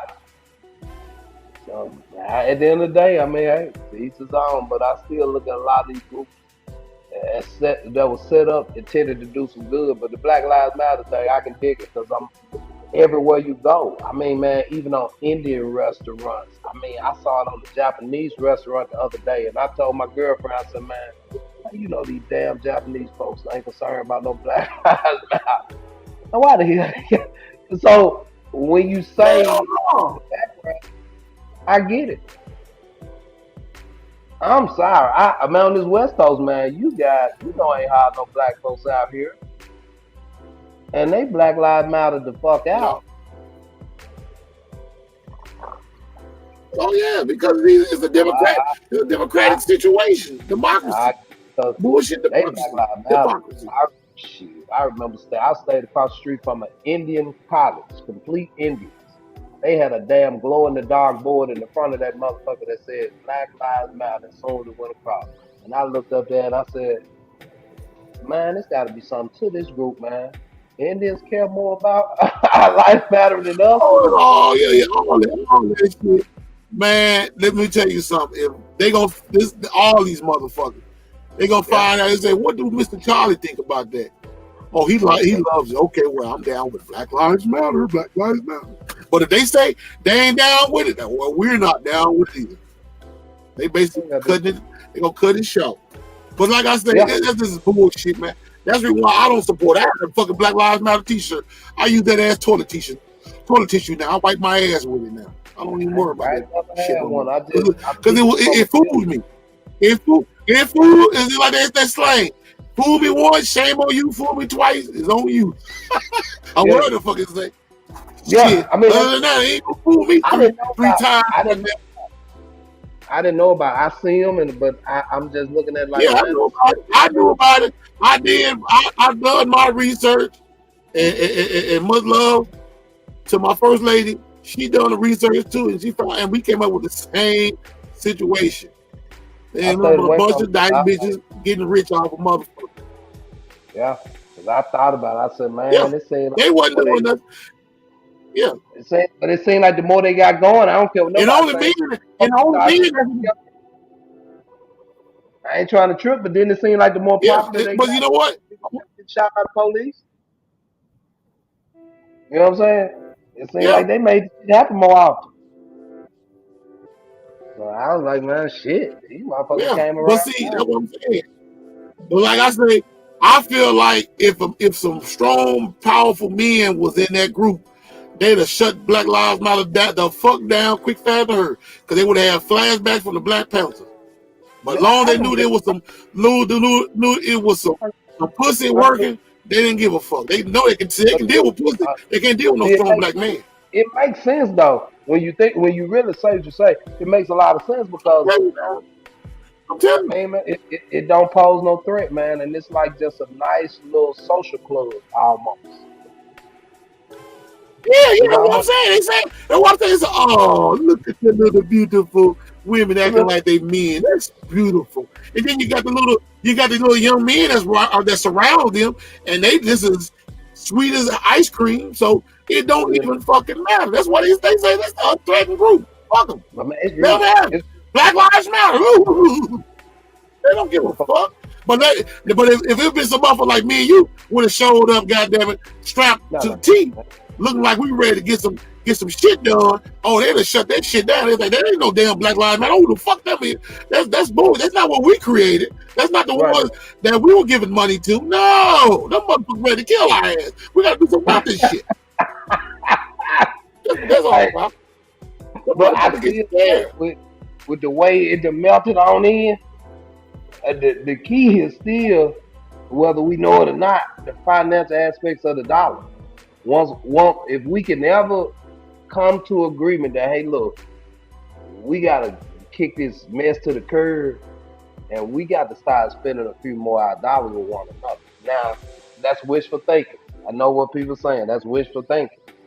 But that's truly where it's at, because when you get past everything they doing, the way these people controlling this stuff is they done put their dollars together and they band their financial dollars together. And people know that if you bother them, you bothering a lot of money. Well, guess who is the biggest group of spenders? Black people. So the one thing that is wishful thinking, I get it. But hey, if we can ever get to a point where we can understand that, hey man, cut all that negativity out. If you got, if you need a service and we can find it from one another, we need to make sure that revenue stays within our system. And then, whether you know it or not, we'll start to, we'll receive a stake in the power stroke, because then they'll start asking, hold on, what we need? It's just like our votes. Look, I mean, come on, man. I ain't tripping. I ain't no. I'm like you. I'm trying to be honest. I mean, come on, man. Before I had my issues, I actually dealt with Mississippi Republicans before I, just understood the racial aspect was too much. So the Democratic Party is completely a sham. Like, I'll give you two principles that make me question African Americans being Democrats. One thing is what the Democratic Party started out with. The Democratic Party and the Confederate Army are the same thing. And if we want to know what the Confederate Army is, the Confederate Army is the army during the Civil War that fought to keep us in slavery. This was the Democratic Party aspect of things. And now you got on the other side, they say he wants black or something, but then you have a Republican president, Abraham Lincoln, who, for some strange reason, he obsessed like hell on getting rid of slavery. So, but I can't push black people in Mississippi, especially no Republican Party. The politics is kind of screwed up. But okay, the second stronghold, the Democratic Party believe in the right, to an abortion. Okay, I mean, most black people don't believe in the right to an abortion. So my thing is that it just warps me how the politics of everything got switched and swapped and everything, and kind of put the people who wasn't supposed to be in that party in that party. I'm talking about gung ho into that party to the point where they got a black cat. You can thank Lyndon Baines Johnson for that. 1968. Yeah, I mean, like I said, that boy hit that welfare off, man, and it switched everybody over, man, and it destroyed our family units and everything. But nah, it's still just situations that I feel like, if we can get over the hump. But I still camp on, man, the elders, the senior citizens, they're gonna have to either be willing to learn new things and be open-minded to new ideas. Or I just feel like they kind of need to get out of the way and let the young people kind of take the. It's gonna have to. They're gonna. I mean, it's probably gonna be a work in progress, one way or the other, because the way the world is, the way the country's going now, they're gonna have to buckle down hard, because inflation. The motherfuckers sit there and say they're gonna cut off the food supply and water, or whatever the case may be. What the fuck are you gonna do? Inflation is real. Ain't no more nail shops, no more hair hats, and all the good nice little shit that motherfuckers like to go buy. They're gonna go out the door. What you gonna do? Yeah. They talking about you want to go back to the olden days. Most people gonna lose their goddamn mind. I got my kit and everything ready. So just in case them motherfuckers decide they want to do some old sucker shit, I can go out there, plant me some fruits and vegetables, and go fishing and go hunting. Hey, ain't no thing but a chicken wing on the string. Yeah, everybody gonna make it. I ain't gonna sit up there because about the water, I'm gonna die. I bet I'm gonna eat good, motherfucker. As long as I got as long as I got me a thing of season in this bitch, if I ain't never had a possum, goddamn, that motherfucker going on the pot. He's gonna be a part of my dinner tonight. You motherfucker, And I don't even eat wild game like that, but goddamn, I'm gonna learn to eat it. Yeah, that's right. Anything that burn good tastes crunchy and good as a motherfucker. It's all chicken. It's all chicken. Real. Shit. Yeah, man, I'm gonna shut it down. Oh, I know. shit. Well, you from the country, so I know you know about that shit, though, kid. Oh yeah. I'm from the country. I know you know about that stuff. Like my pop said, I was living in the country when the country wasn't cool. You know what I'm saying? I was living in the country when, you know, the rocks were Right. the roads were rock. That's it. True turn roads. So it's like, yeah, but I wouldn't take it back, but like I said, I'm gonna get on out, man. You know, it's always real, man. Looking forward to it. Okay, yeah, because I got 10 more minutes. Yeah, because I'm gonna shut down because I gotta get back over here and get this goddamn road in the morning. Oh yeah, So like I said, yeah, you know it's 100. But bro, it's always good, man. You know what I'm saying? You know you welcome, bro. You already know you welcome on here. I thank you all day. For, you know, the opportunity to be whatever you got on your mind to talk about, just let me know so I can jot it down. For real. Hey, like I said, man, you know, I will be in touch because it's good to talk, man. You know, Melly Mail still on that. Tell him I said what's up, and anybody else in the 9-6, man, they know it's real, man. It's just good to, you know, be able to collaborate. It's always good. Oh yeah, he see you on there. He said, "See you, see you, boy. See you." He said, "See you later." Yeah. Easy. Already, man. Already, bro. I'll be up with you, man. I'm gonna chalk up the deuces, folks want and some more money, so I'm trying to keep rolling. So you know. All right, bro. Peace out. All right, okay. Already. All right, that be the boy KG. You know what I'm saying? Shout out to him. I wanted to play a video clip, you know. I kind of had this video clip. I did this video clip back here. I know y'all probably see it on Facebook and on TikTok, but this video does something to me every time. You know what I'm saying? It's about Ike Turner. You know what I'm saying? Because a lot of people think Ike Turner was a real woman beater. But it's just like I said earlier, we talked about the lies, you know what I'm saying? That, you know what I'm saying? The lies sound more good than the truth, you know what I'm saying? So I want to break that video off right quick. Hold on. How can Will Smith be a punk while the judge big up Ike Turner? Explain that. Exclamation. What? He wants me to ask you, how can you say Will Smith is a punk, but at the same time you big up Ike Turner? Oh my God. It's your damn Wi-Fi, you can't hear me. Big up on Ike Turner. I support Ike. Yeah, you support Ike Turner, but you call Will Smith a punk.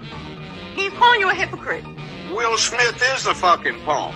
You little sissy ass punk. He says, how can you compliment Ike Turner and not call you? Shouldn't you be calling Ike Turner a punk? Has been badmouthed by this Hollywood. Ike Turner, I grew up where Ike Turner was an icon in our neighborhood because he always stopped with his homeboy, brought fries and hamburgers and Cokes, and would sit there and talk to us youngsters for 2-3 hours at a time, telling us to stay straight, focus on school, get a decent career together, act like you've got some sense, treat women with respect, and treat your communities with respect.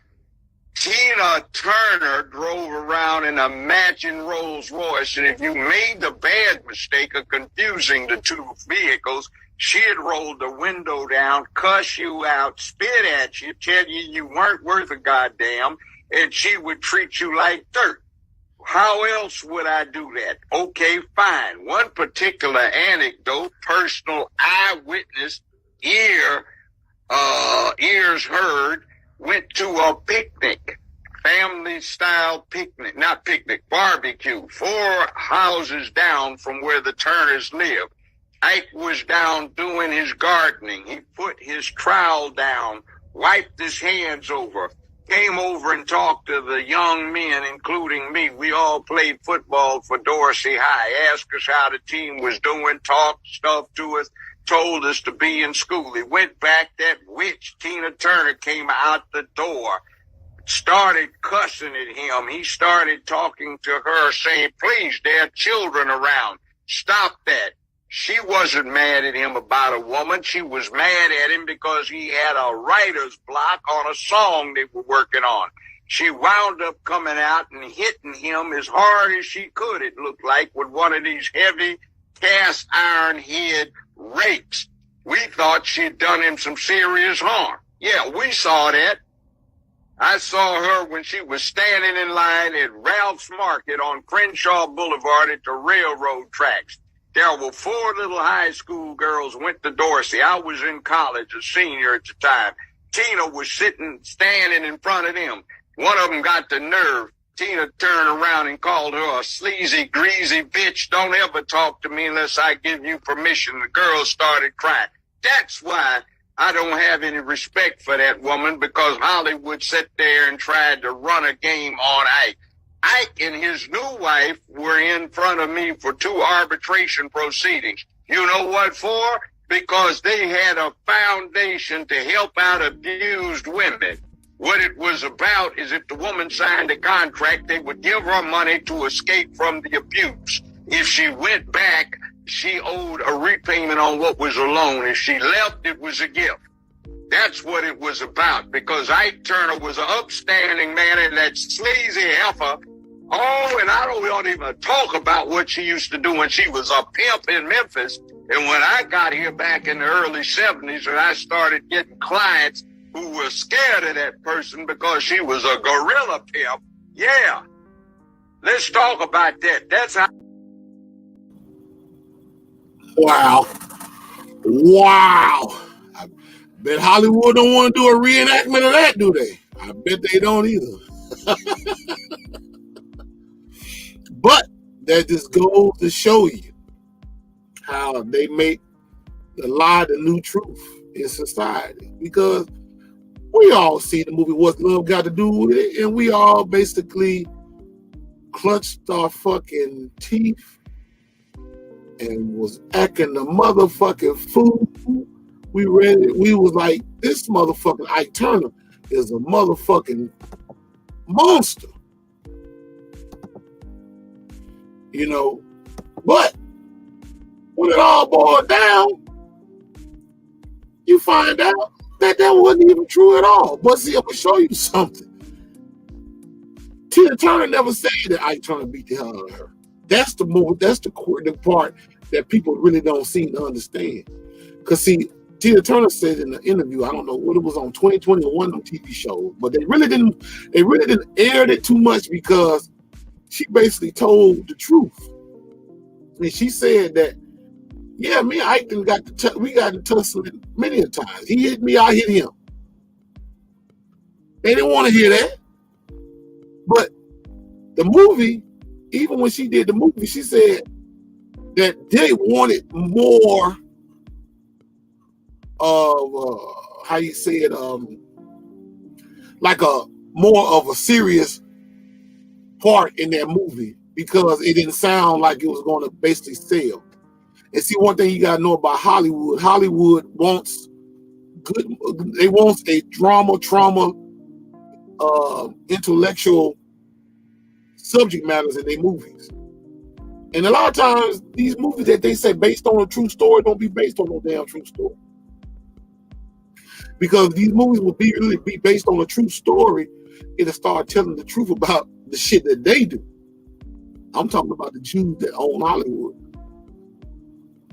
See what I'm saying? See where I'm going with this? See where I'm going with this? See, they basically said, we need to add something to this movie to make people feel some type of way, because it will sell. Because ain't no controversy sells, and it does. But it also destroys people's lives, especially black men. Because you got to understand, Ike Turner, when he wasn't even really known in the industry, but in East St. Louis and, you know, up to Chicago or whatever the case may be, back down to Memphis. You know what I'm saying? But he was well known in that part of the country, but he basically took Tina Turner from being where the fuck she was to being up on the top. But they could never show a black man in Hollywood or in the music industry as a whole being a strong black man showing a black woman how to be successful. They don't want that. They have always tried to stop that situation by making us look like we ain't worth a damn to a black woman. That's why you got black women out here now telling you they don't want a black man. They don't want a man. They don't need a man. They can do bad by themselves. But at the same time, the kids out here running around here like a chicken with his head cut off, killing each other, fucking each other up, and doing stupid shit. Making stupid ass social media videos. Because they don't have a man there to control things. See, they think ahead of us while we think behind them. And we was the one that created the concepts of thinking ahead. But we lost all of that. All because we wanted to integrate and be down with them and be just like them. When we created them, we the original people, the black man and woman. That's why we can create and do things and we were like, damn, I did that? Yeah, you did that. Because you are the God you're looking for. You are the Jesus Christ you're looking for.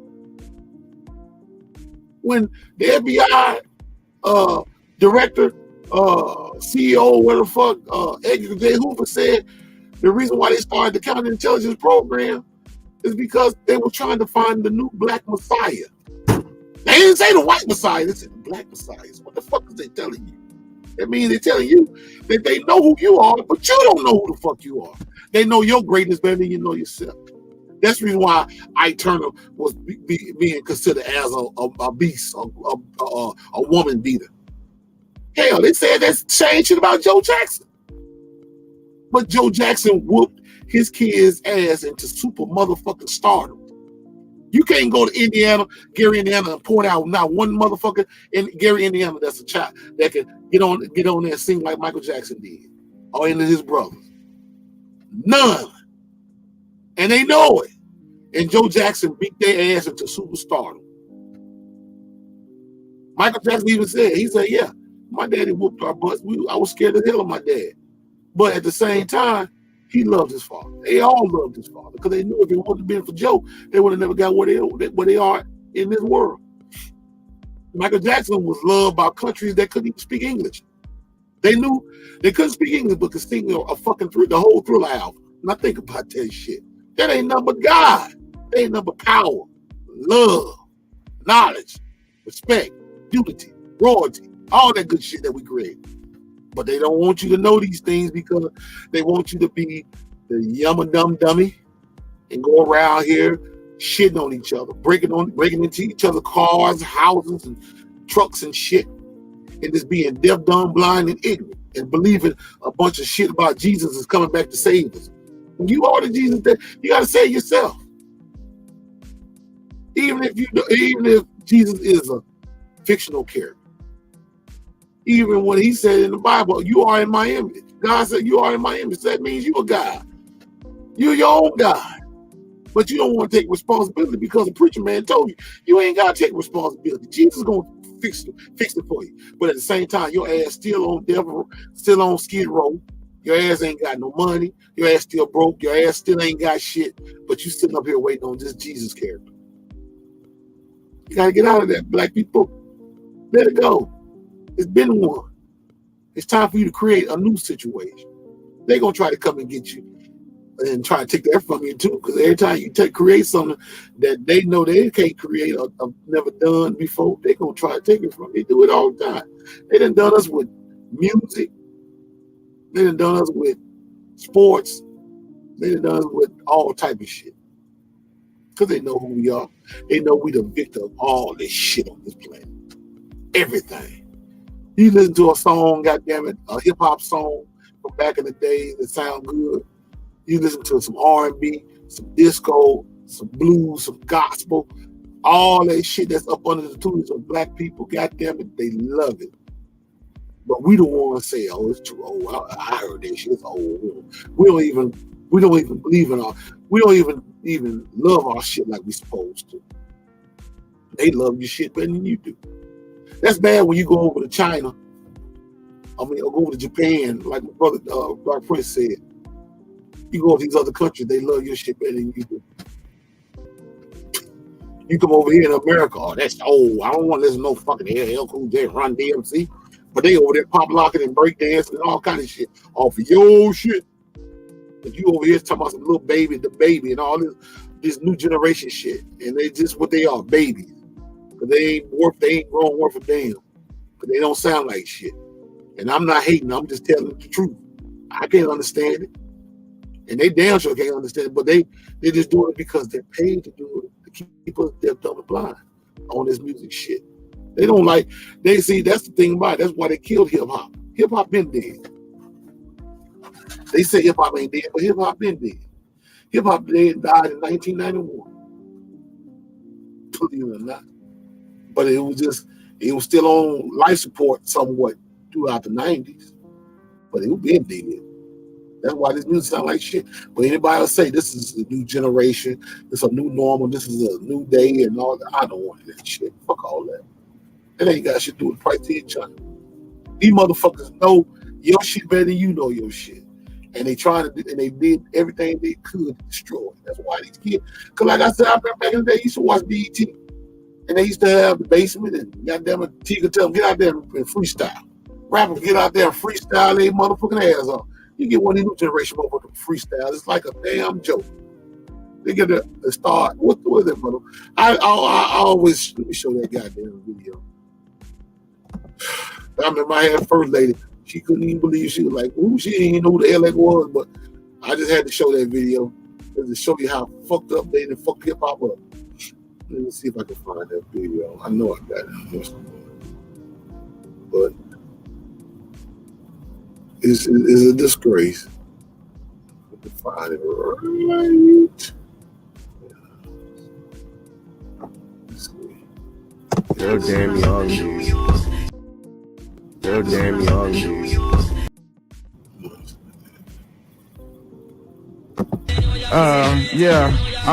Not a kid really selling. In high school, I never was spelling. I think that's why they mad at me. They mad cause they bitch trying to grab at me. Hey. They mad, stop, you can't. Oh, my fault. I got hype. You can't do that though. All right, one more. Garbage. I told my got that right, Snoop. Snoop's a garbage. Yeah, it sure the fuck is. That ain't freestyle. I don't know what the fuck that was, and I ain't trying to figure it out. But anyway, I guess I can go ahead and end this goddamn podcast. It's 2 hours and 7 minutes in. Now I gotta give me some good rest so I can go on back over here and handle my business at this place. So I get on down this road. But I want to leave you guys with a video with the minister. I did it earlier, but I want to play this video back. Because he made, brother minister, you know what I'm saying, the Nation of Islam, the Honorable Minister Louis Farrakhan, I love you, brother. You know what I'm saying? You didn't got up in age now, bro. You can't be going out here doing all the stuff you used to do back in the day, but your voice still going to carry out regardless through your ministers, other ministers of the nation. Shout out to the Nation of Islam and the Fruit of Islam and the MGT Vanguard sisters. You know what I'm saying? The 5% Nation. Love you guys, man. But I want y'all to hear this video right here. Anyway, you know what I'm saying? I'm going to go ahead and end this video as well, too. So, shout out to you guys. Brian Williams, my bro. Much love to you, bro. First lady. You know what I'm saying? My brother, Dark Prince, KG, and many of you guys who's been, you know, on here watching, you know what I'm saying?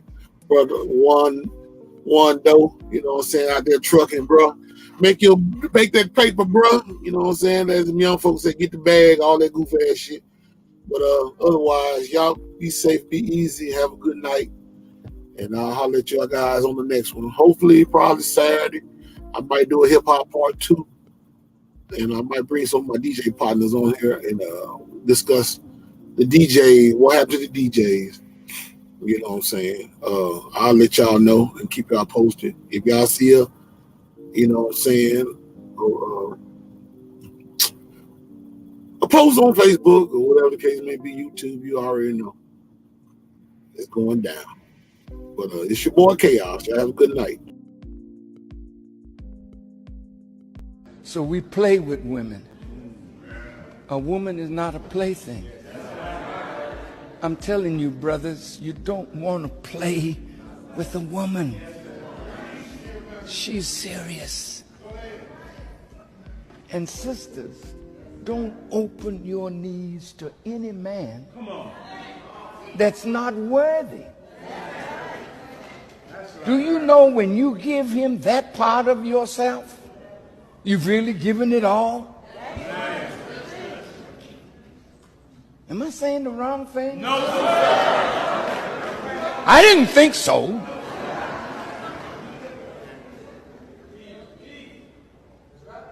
Some of you give yourself away to a man thinking that that's going to make him love you.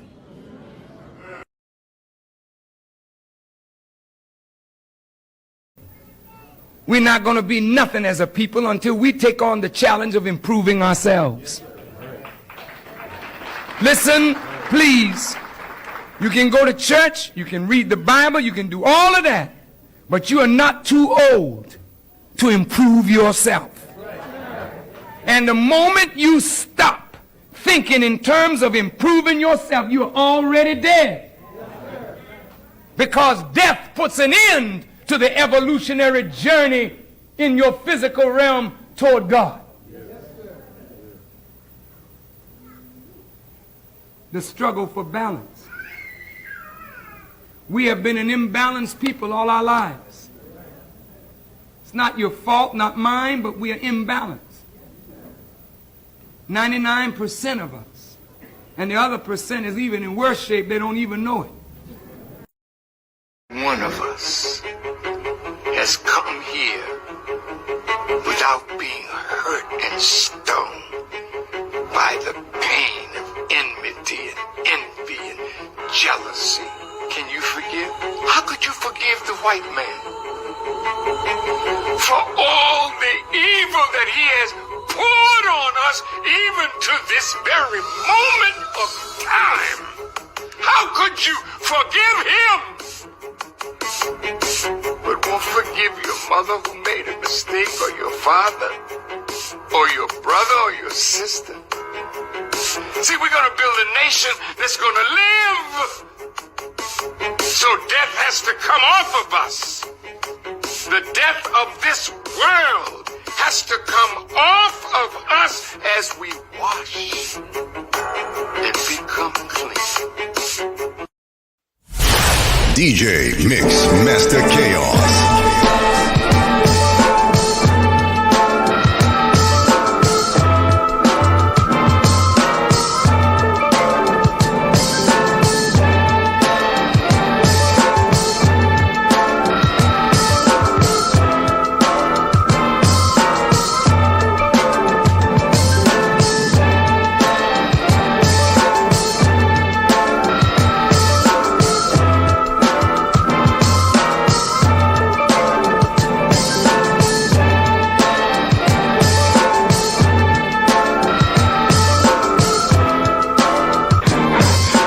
Food.